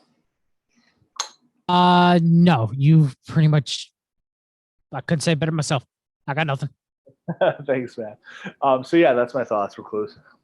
All right, well, let's talk some Scaramucci here for a moment, the head of Skybridge, which, he just got into, is at the forefront of the Bitcoin ETF efforts.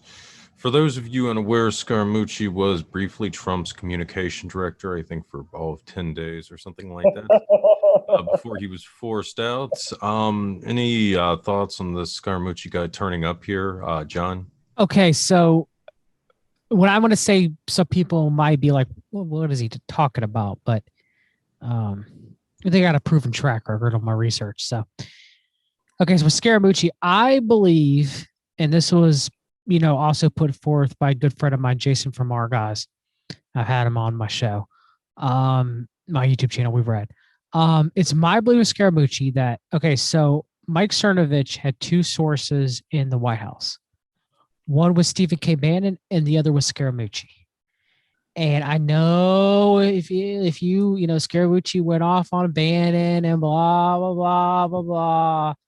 Look, a lot of things that happen in parapolitics is theater. Some of it's real, some of it isn't. Some of it's kayfabe, and some of it's a shoot. Some of it's a work, using wrestling terms. So, look, I believe that Scaramucci is working with Bannon. I believe that Bannon is also a big player in the crypto field. He, started the MMO gold gaming currency, Chinese gold farming MMO company with Brock Pierce. Okay. I think it was called, don't want to say Digital Gaming Entertainment, because Brock Pierce, founded EOS. Brock Pierce's own connections to Mark Collins' Rector. I've done shows about, I've talked about it, but I think I talked about it last time we did our crypto show too. But Internet Gaming Entertainment, that's what it was. So it's my belief, and Bannon's been pro Bitcoin, very much in pro crypto. It's my belief that Scaramucci is working on behalf of Bannon.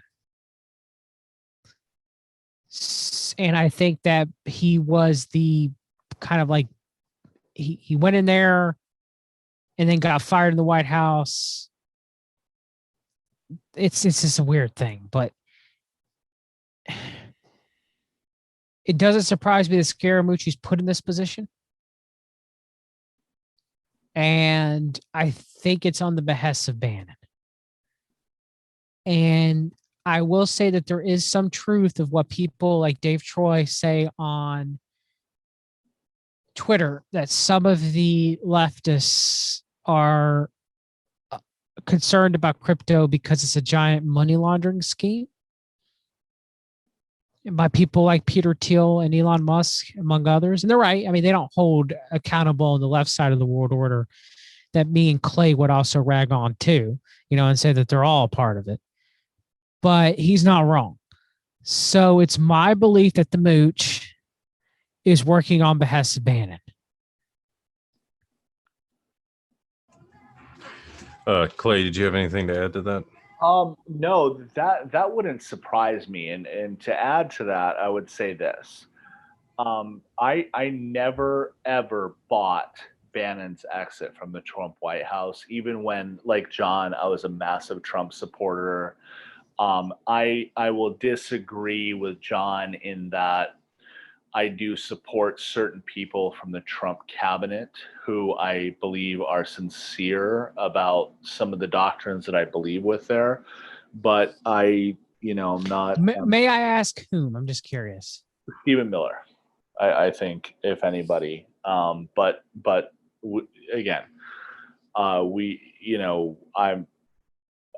my point is that I smelled a rat in Bannon's exit. It never made sense.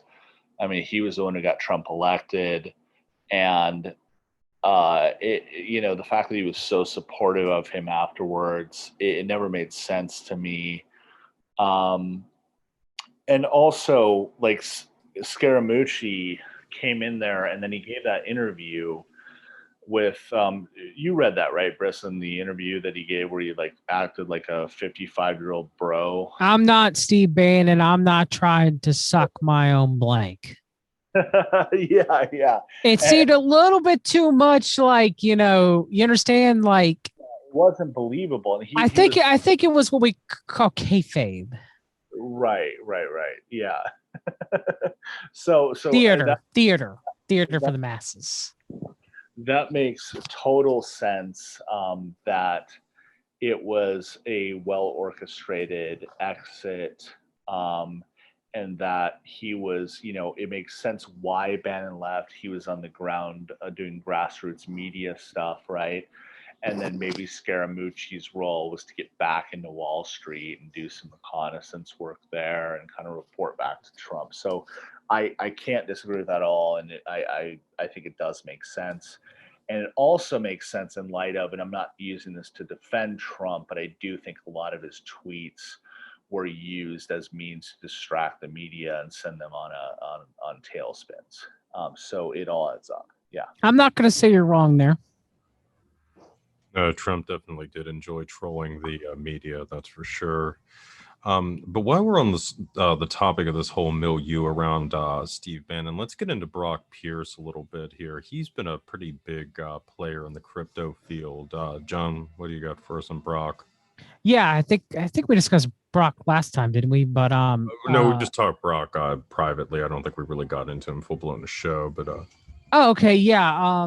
It was one thing. It was one of the, circle back to Scaramucci. I think he was also to get Sean Spicer out, which I despise both of them, but I digress there. So Brock Pierce, he was originally a part of. I mean, first he was in Hollywood. He was he played a young Gordon Bombay in the Mighty Ducks, and was later in the Mighty Ducks 2.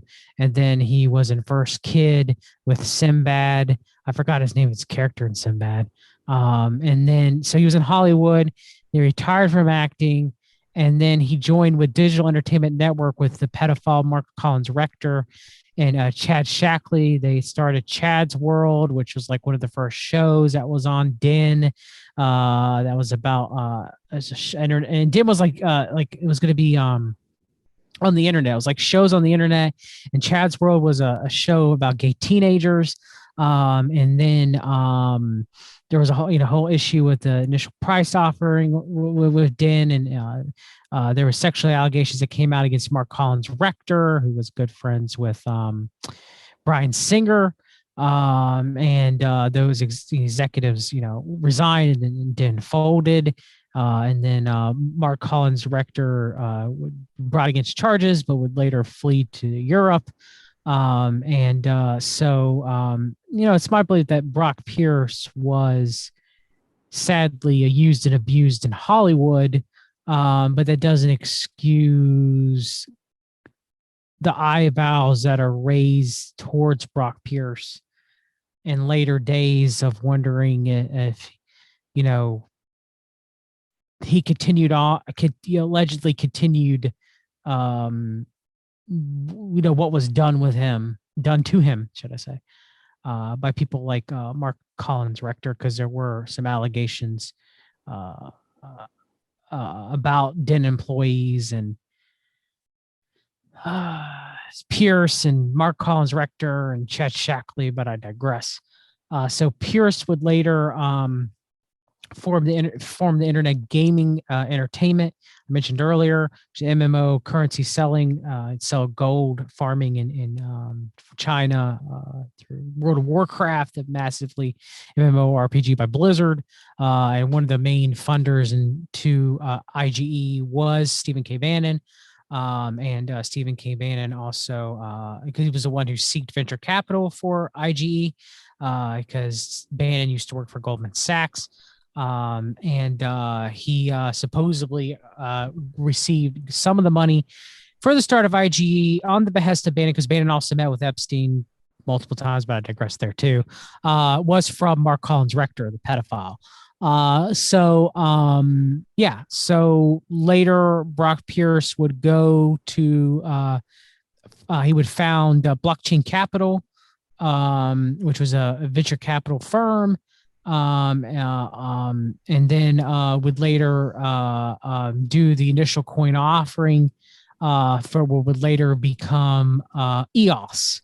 And then, of course, the allegations when an Open Secret came out, which I believe, in my opinion, that Open Secret is a quasi-limited hangout. Gabe Hoffman denies that the Franklin scandal is even a real thing.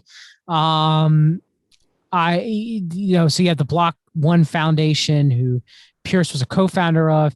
He resigns because the allegations come back against him with Mark Collins Rector and Bryan Singer and Chad Shackley and the pedophile allegations that came out.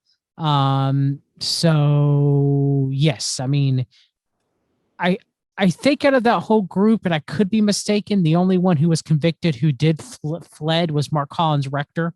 Brock Pierce was not convicted. And I think Chad Shackley was not convicted. But yes, that is Brock Pierce in a nutshell. Did I miss anything, Clay, that you're aware of? No. The only thing you may have missed is, and I don't know if I heard this correctly, but was he involved in is he involved in the UFO community? I thought I heard a podcast where that wouldn't surprise me if that's the case. Involved, but what's really weird to me is that I don't think you missed this. You talked about it, but maybe you didn't mention it specifically. Is that people know his past, and this is what just flips me out about Hollywood, right?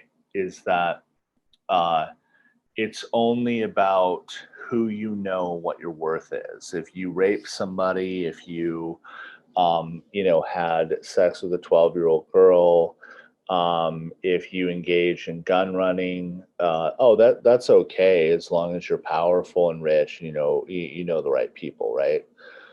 So there's this thing where people just talk about Pierce as an entrepreneur and a Bitcoin investor, but they never talk about the Mark Collins Rector stuff or the Bryan Singer relationship or what he did. And it's just, that I hear that all the time of like, oh, it's hey, Brock Pierce is a Bitcoin investor. And I'm not trying to say that, I agree with your point. I do, that his history certainly probably played into it. And I agree with that. But it's not an excuse, though, to continue the cycle of abuse. It's not but he should be called out for that. And I think there's a lot of people who accept that and look past that and say he's a Bitcoin entrepreneur and he's a media professional. You know what I mean? Yeah, I mean, he still worked for his 2020 presidential campaign, which was backed by Bannon, by the way. Who was I can't believe I'm drawing a blank on her name. Who was the female Cambridge Analytica whistleblower, Stephen? Brittany Kaiser. Brittany Kaiser, yes, who did a speech with McChrystal, a Spooks conference. She worked on Brock Pierce's 2020 presidential campaign. Oh, of course she did. Our gal, right? But yeah, that's Brock Pierce for you. Definitely should be investigated. Probably won't happen. It is what it is. But yes. So. All right. There's been a lot of interesting moves in crypto of late. Now, John and I have already covered Elon Musk in a prior podcast. Certainly, he's been making a lot of headlines in the crypto field. But how about the move to adopt crypto, specifically Bitcoin, as legal tender? I mean, it hasn't really gotten a lot of news, a lot of coverage presently, but I mean, it's pretty significant. John, can you give us a rundown of this? Yeah, so I mean, it's my belief that Bitcoin was ruled by the SEC as a currency, right, Clay? I don't know that for sure. I would have to look that up. Okay, I think so. So technically it is a currency. I don't think it's going to be used for I don't think it's going to be the world order currency. I think the SEC, like you said, Clay, is waiting to rule on Ripple for accumulation, and will end up ruling on Ripple as being a currency and not a security.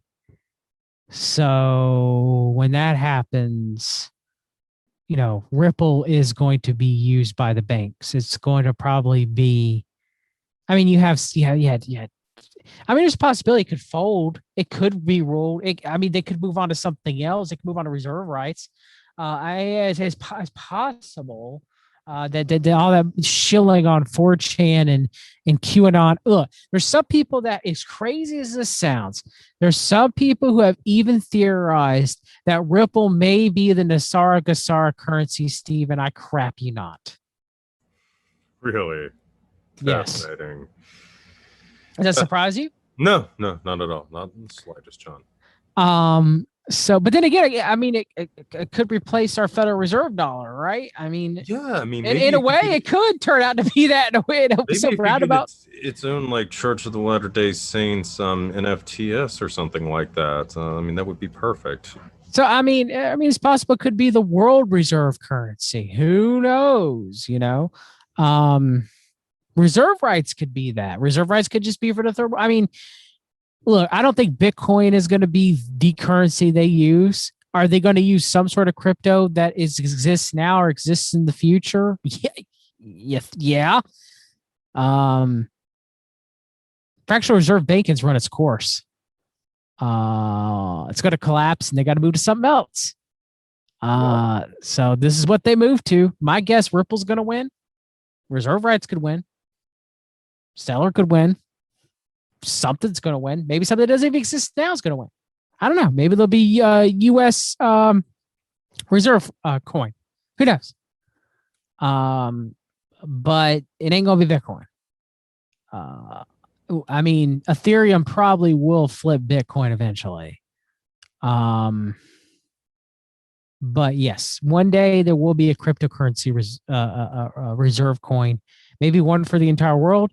Maybe one for different sections of the world or unions of the world. Maybe one for every single country in the world. Who knows? Clay, do you have anything to add? I'm sorry, specifically regarding in El Salvador adopting Bitcoin or anything along those lines.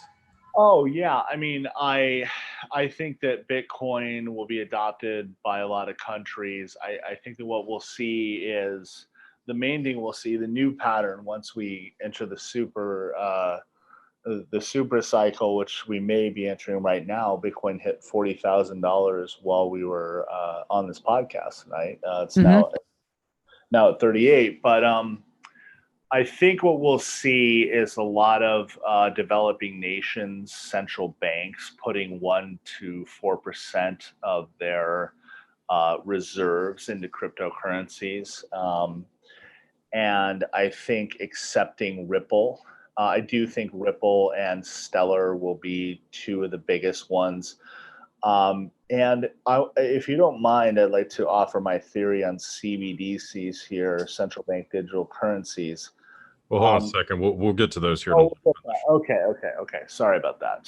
So yes, I think that Ripple and Stellar will be the two. I think that there may be a leader. Ripple will be the leader, but you'll see currencies like Stellar being used a lot.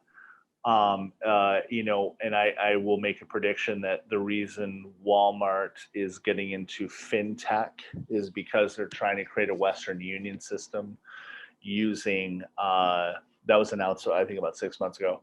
I think they're going to be using Ripple. Who used MoneyGram? Who used MoneyGram? Yeah, I know, right? Ripple. Yeah. Oh, yeah. Yep. And so it's going to replace,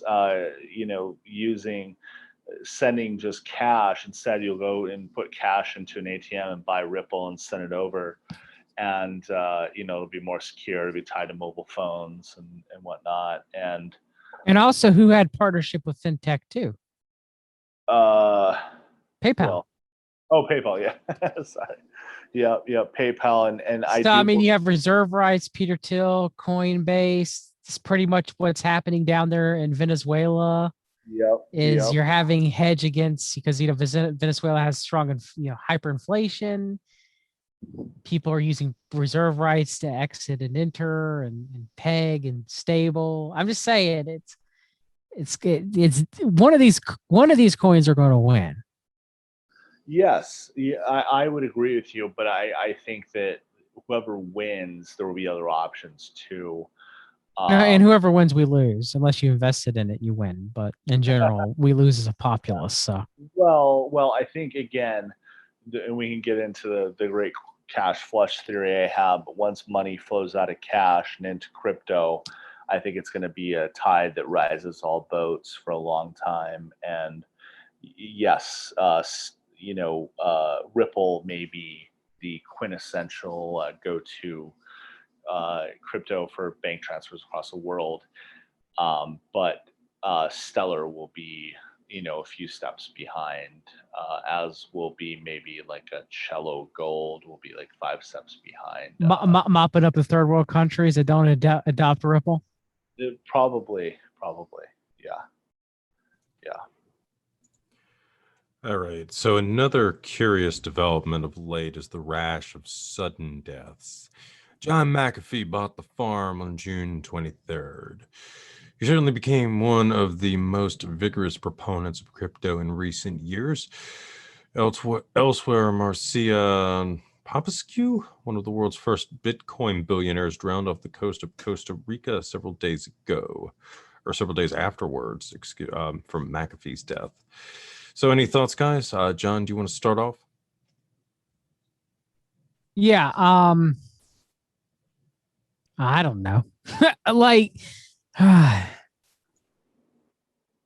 Let's just say the same thing. I guess it's just a LARP, an operation. I don't know what to say about it. I mean, look, they're running a McAfee countdown clock that the dirt's going to be dropped. All right, that he had a kill switch. All right, on a website. Trust the plan. I mean, look. I mean, McAfee was a scumbag. He's well known in the crypto world. Supposedly, people would pay him to boost their crypto by giving them a shout out. seem like that's true. He had his own crypto that he had tattooed on in case he died. What was it called again? Whacked. Wow. How much is it life imitating art and art imitating life, Clay? What am I supposed to say? What am I supposed to say, brother? I agree with you, and I think there's another possibility about McAfee that nobody's talking about, which is the fact that, and I'm not saying it was justified that he died, but he very well could have pissed off the wrong prison guards at that Spanish prison, and they choked him out. And the warden's like, "There's no way in hell I'm having this blowback come to me. We're just gonna say he hung himself." You know what I mean? And I don't think people have taken that into account. Yes, anything is possible. All I could say to counteract that was how the giant Q was posted on his Instagram after he died. Maybe they were like, okay, if this guy dies, we're going to run an operation, or maybe he is or isn't dead. I mean, who knows? We don't know. None of this. I mean, it's speculation island at this point, as Jimmy Jean would say. I mean, this is ridiculous. All right. I mean, there's some sort of operation at work going on. The Q on the Instagram, the countdown clock to the so-called dead man switch drop, QAnon trust the plan,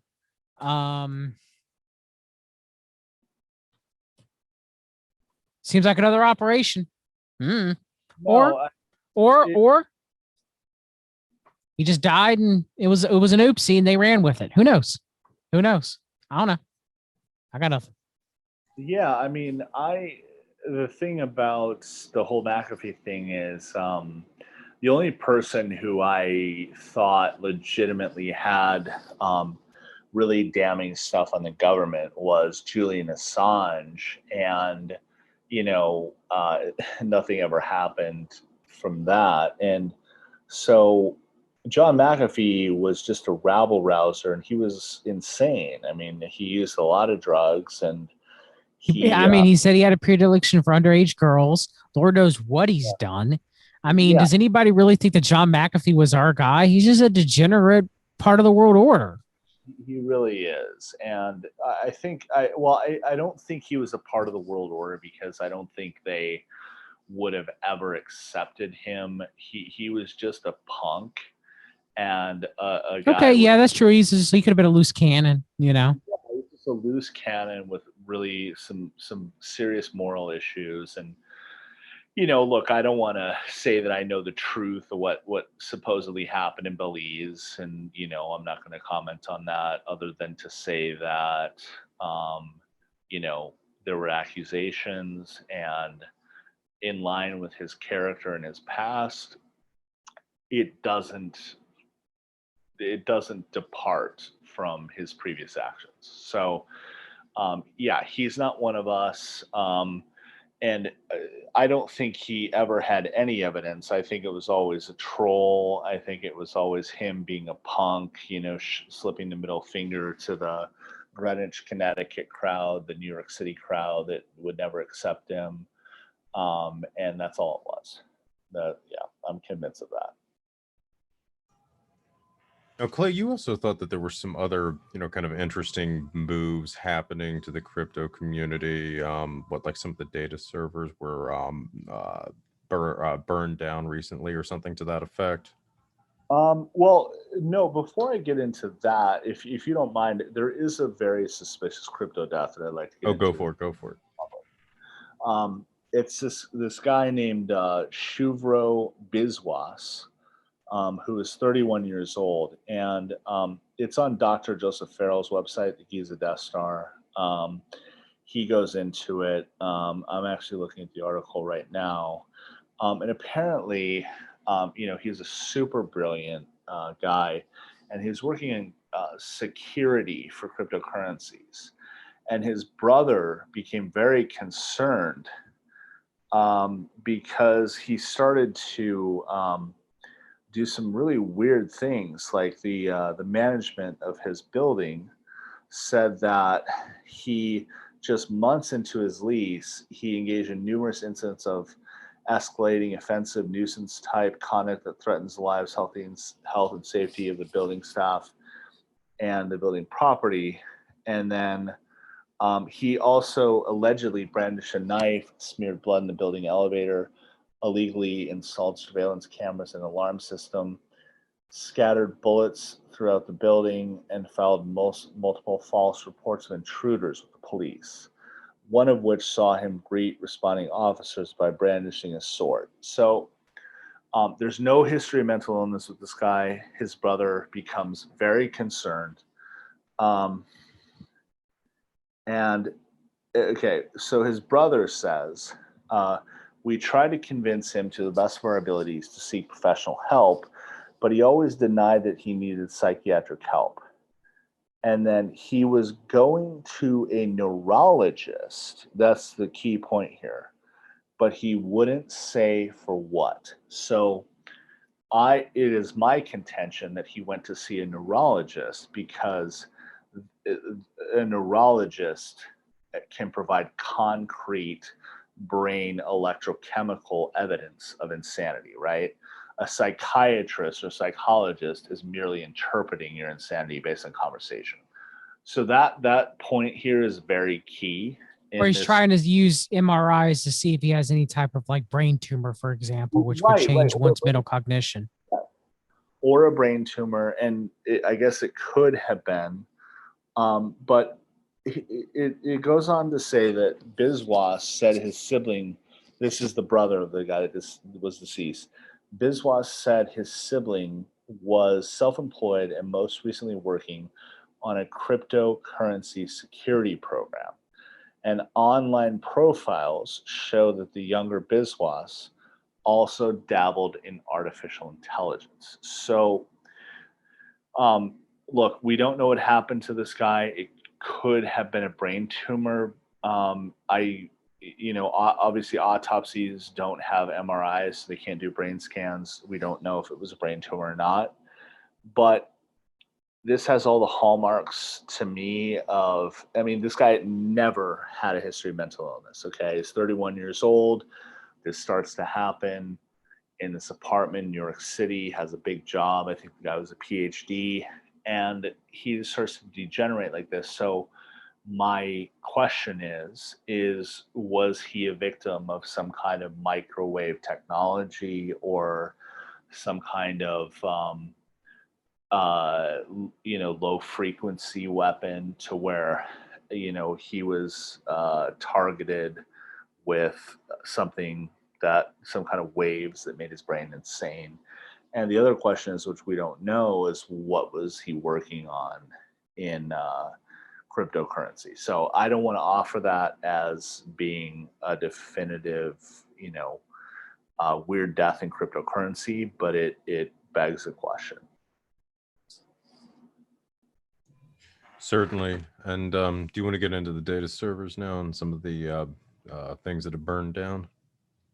Like the French servers? Yeah, I believe that was the one. Oh yeah. To be honest with you, I haven't researched that all too much. But I don't believe it was organic. The fact that you had servers where some of there were some major sites in France that had all their data wiped away. I just don't buy that it was organic, and I just don't know the crypto nature of that because I haven't researched enough. All right, well, let's get into this whole concept of the super cycle that you've been hinting at. So take it away. Give us the big picture overview of that now. So yeah, the super cycle is basically the idea that Bitcoin now has reached institutional accumulation. It's reached institutional critical mass. So the last few Bitcoin cycles have been all retail money. Not all, but a lot of retail money. A lot of people, buying thousands of dollars or maybe a few tens of thousands of dollars, and even people buying millions of dollars. But the difference between retail and institutional is institutional investors are licensed major institutional investors like JP Morgan, Goldman Sachs, the Soros Fund, Carl Icahn, Fortress Capital, Blackstone, those kind of names. So there was a little bit of that the last cycle. So this cycle is where the idea of the super cycle is that instead of Bitcoin going on an 80% drop like it did the last time, and I think the last cycle before that was like 40% or something, or maybe it was even more massive than that. I can't remember. But this time it's going to continue to go up and up and up. And we're now seeing what I'm talking about, the cash flush, where cash is moving out of banks, out of traditional financial outlets like the stock market, or especially bonds, and mutual funds, and into crypto. And if you look at, the best way to describe it is that the super cycle is when crypto no longer becomes a niche from just a social perspective, when crypto no longer becomes a niche investment tool that you have to talk to a few friends about. And if you try to explain it to your mom or dad, they have no idea what it is, your uncle. Whereas in the super cycle, your whole family is not only investing, but they're asking you, they're calling you all day, asking you what, do I invest in Cardano? Do I invest in XRP, reserve rights? I mean, from a social perspective, that's what it is. But from a financial perspective, it's when the institutional money comes in, and when crypto is no longer seen as a niche investment, but a viable long-term investment, and more importantly, a viable alternative to our currency system. And Brisson, please correct me if or add in for anything I may have missed. I got nothing. You did. I could have. You're right. One day, your father or grandfather will be asking you, millennials and Gen Zers, and some Gen Xers, where should I purchase the Bitcoin? And it's coming sooner rather than later.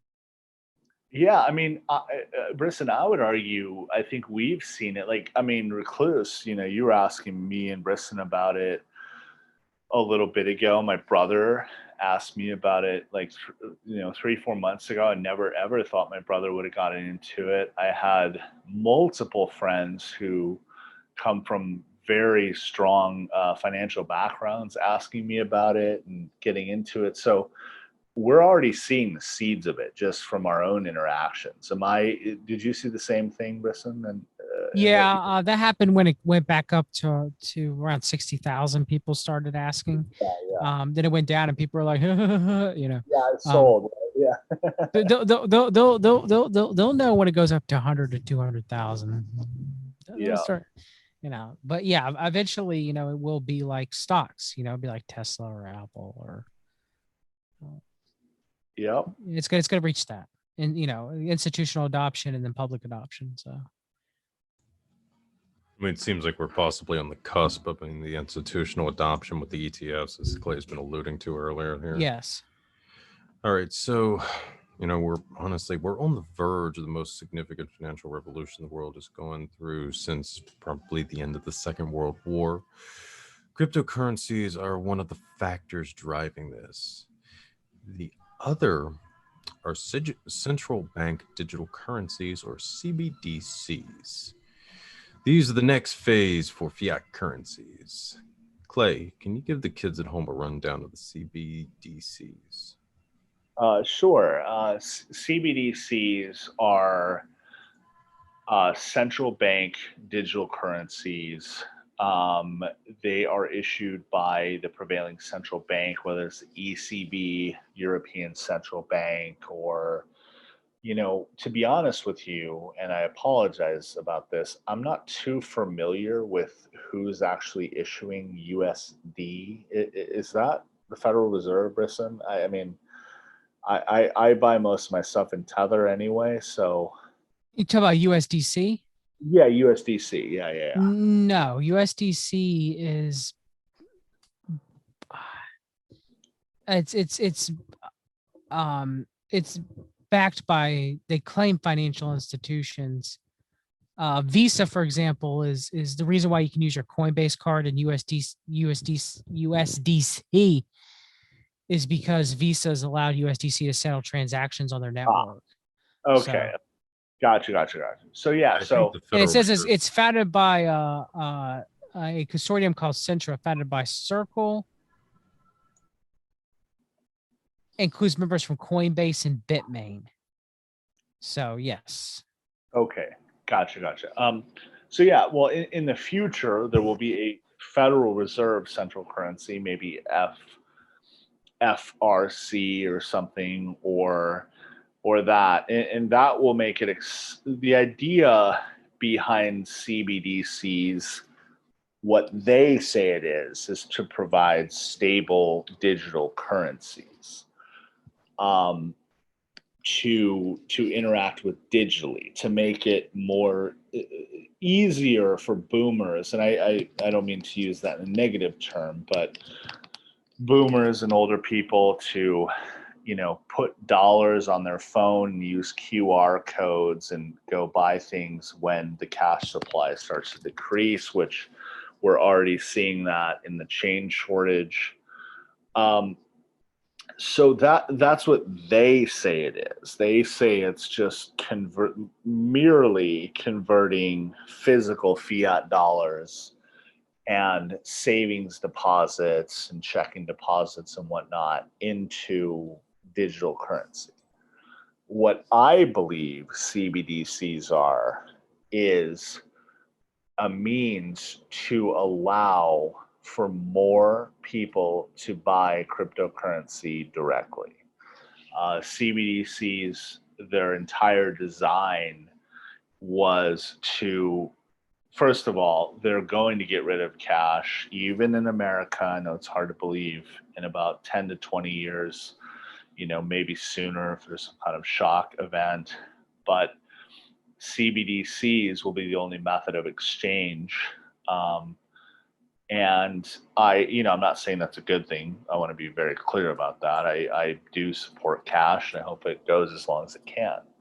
But they want CBDCs because they want people to move their money into cryptocurrency. I know that's very contradictory to what you're hearing from Janet Yellen, to what you're hearing from others, but that is what's happening. And it's part of the great cash flush theory that I have, that the entire design of Bitcoin was to allow a mechanism for the Federal Reserve and the ECB and all other banks to flush their money. It's a giant vacuum to where they flush their money into a new digital ether where they can continue to engage in,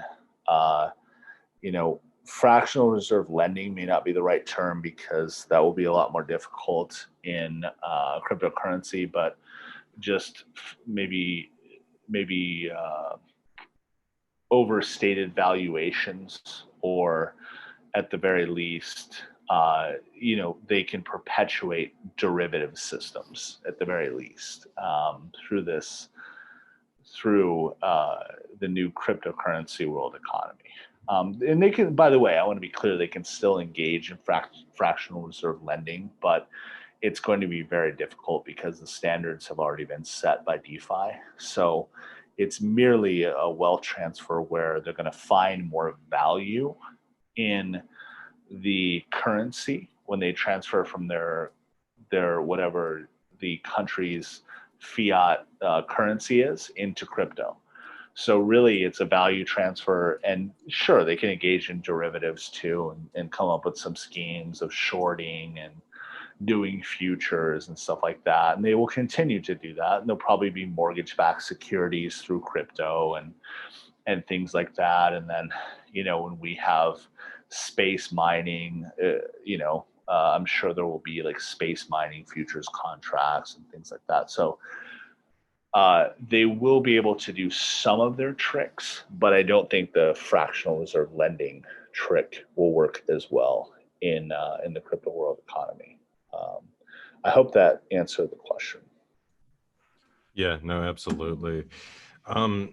Now to get into, just essentially how, this transfer is going to be managed, I think it's, really going to be generated by what would effectively be negative interest rates with the CBDCs. That's a really important concept behind these that a lot of the commercial banks have been pushing for to be, institutionalized into the CBDCs. So could you explain that a little bit, Clay? Yeah, of course. I mean, negative interest rates, and forgive me for not knowing the exact answer here, but I think I think Germany might have negative interest rates right now. And there's a few other European countries that have them. And basically the way negative interest rates work is that, and I want to be clear, I don't exactly know how they work on the lending front, but I know at the very base level that if you have a bank account, you're literally losing money.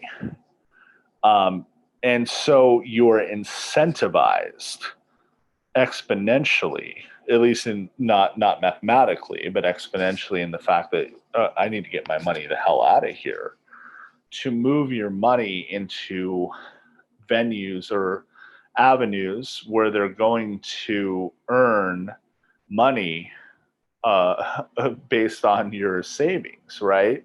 And crypto offers so many opportunities, like at a base level. And, I, outside of my critiques of DAI as a stable coin, you can earn 2% rolling interest on it by putting your money in there. That's better than way better than bank.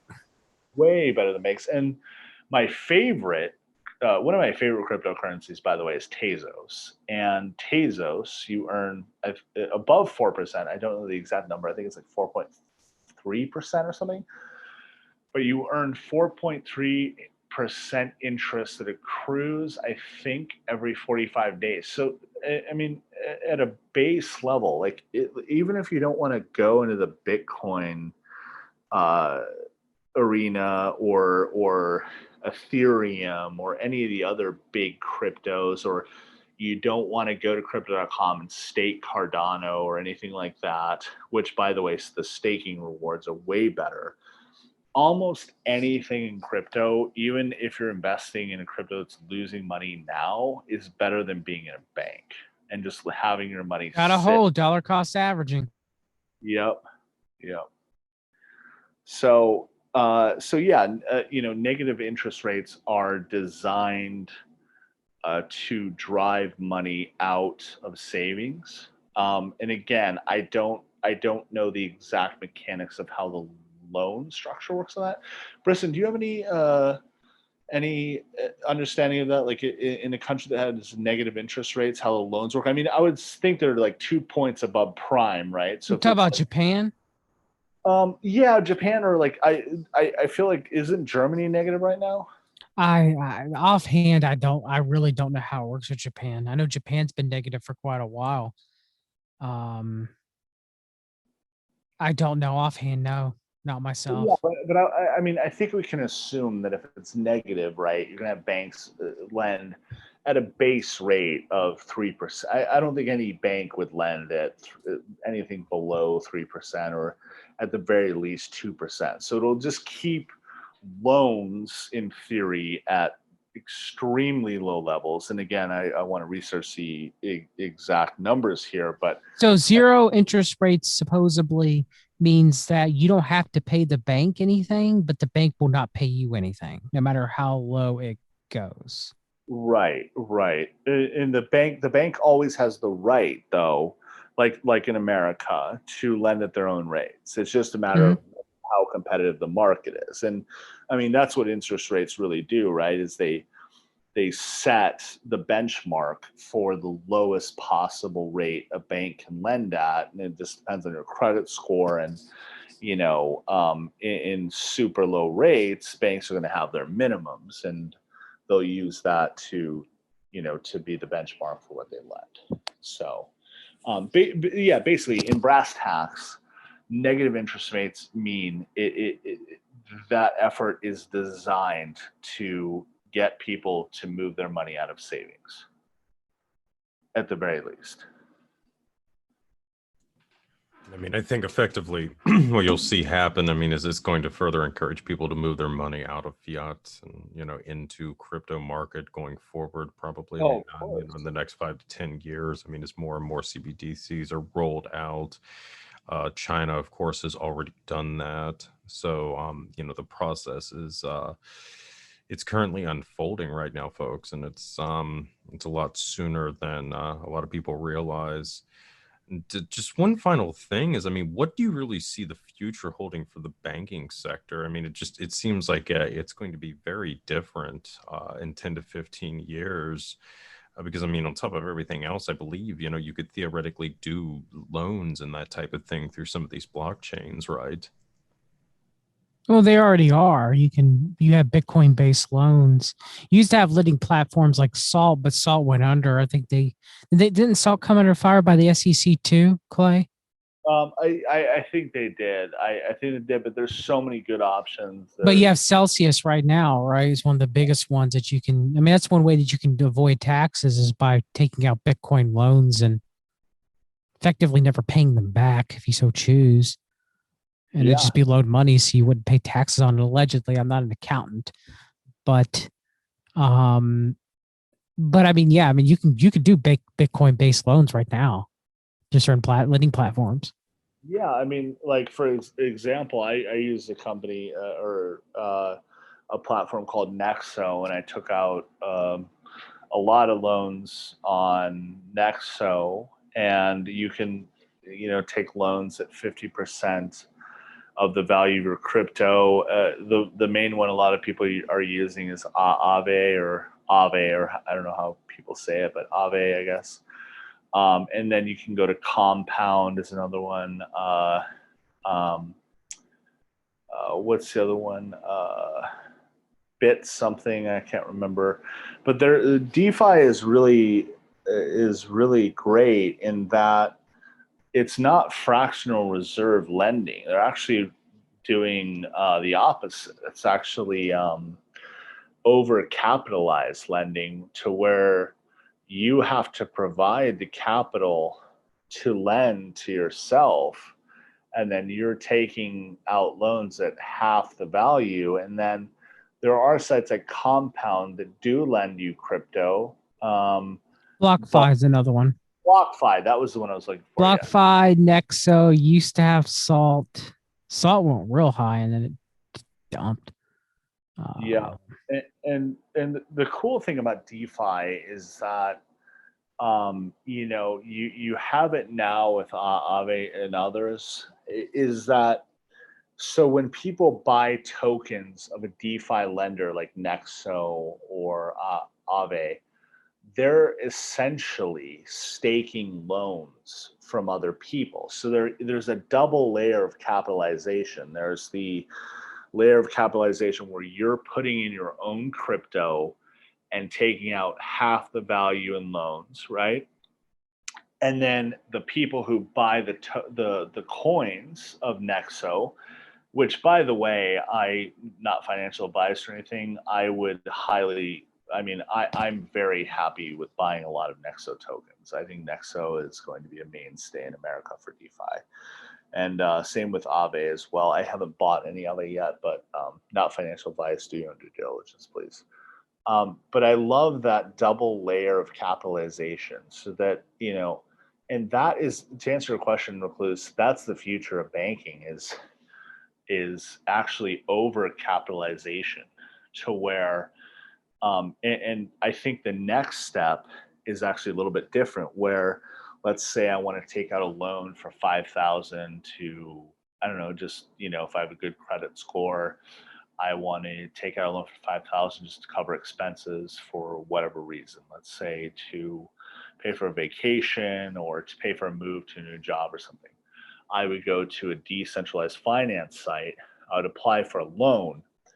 And if I was approved, the minute my loan was approved, not only would it be staked by somebody else, but the interest would be staked, so that the loan was already backed and verified by somebody else, to where I was paying into a loan that was already paid off. And if you compare that to what we currently have, and I'll use mortgage-backed securities as an example. If I took a mortgage out for $350,000 for a home, and I put up, 10% at $35,000, and I got the mortgage, the bank is selling the mortgage before it's been paid off to another institutional investor, and they're selling debt. And that's the difference with DeFi. And this is a really important point, is that that's going to be the future of banking, where banking is going to be peer-to-peer staked. It's going to be staked many ways. If you have a good credit score and you apply for that $5,000 loan I talked about, you're going to be staked by people buying the coin of that DeFi company. And maybe there's even other institutional stakers that come in. There could be systems that I haven't even thought about yet that come into play on that level. And then if you don't have that good of a credit score, then you can say, okay, you want a $5,000 loan, but you only have low 600s credit score or high fives. Can you stake yourself? Like, if you want 5,000, can you put up 1,000?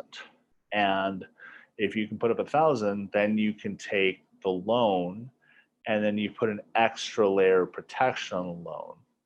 I think that is the future of banking in DeFi, and I think you're going to see the major banks getting into DeFi somehow, some way. And I think the way they'll justify that on their balance sheets is investing heavily into crypto and expanding their portfolio to allow them to have liquid capital to do that. And I use the term liquid capital in quotes, of course. That's a great rundown there, Clay. John, did you have anything to add to that, sir? No, I have nothing. All right. Well, I think we've covered about all of the bases and many of the major players. I suppose we could discuss whether or not Coinbase is actually a cult, but we didn't really prep for that. So I guess they're into that. Oh, what is it called here? Consciousness. Jesus, what was the name of that? Conscious leadership. Okay. Yeah, sounds like some kind of new agey self-help thing that the whole company is indoctrinated in. I found that was rather fascinating, but again, it is the Valley, so type of thing has been going on for a while.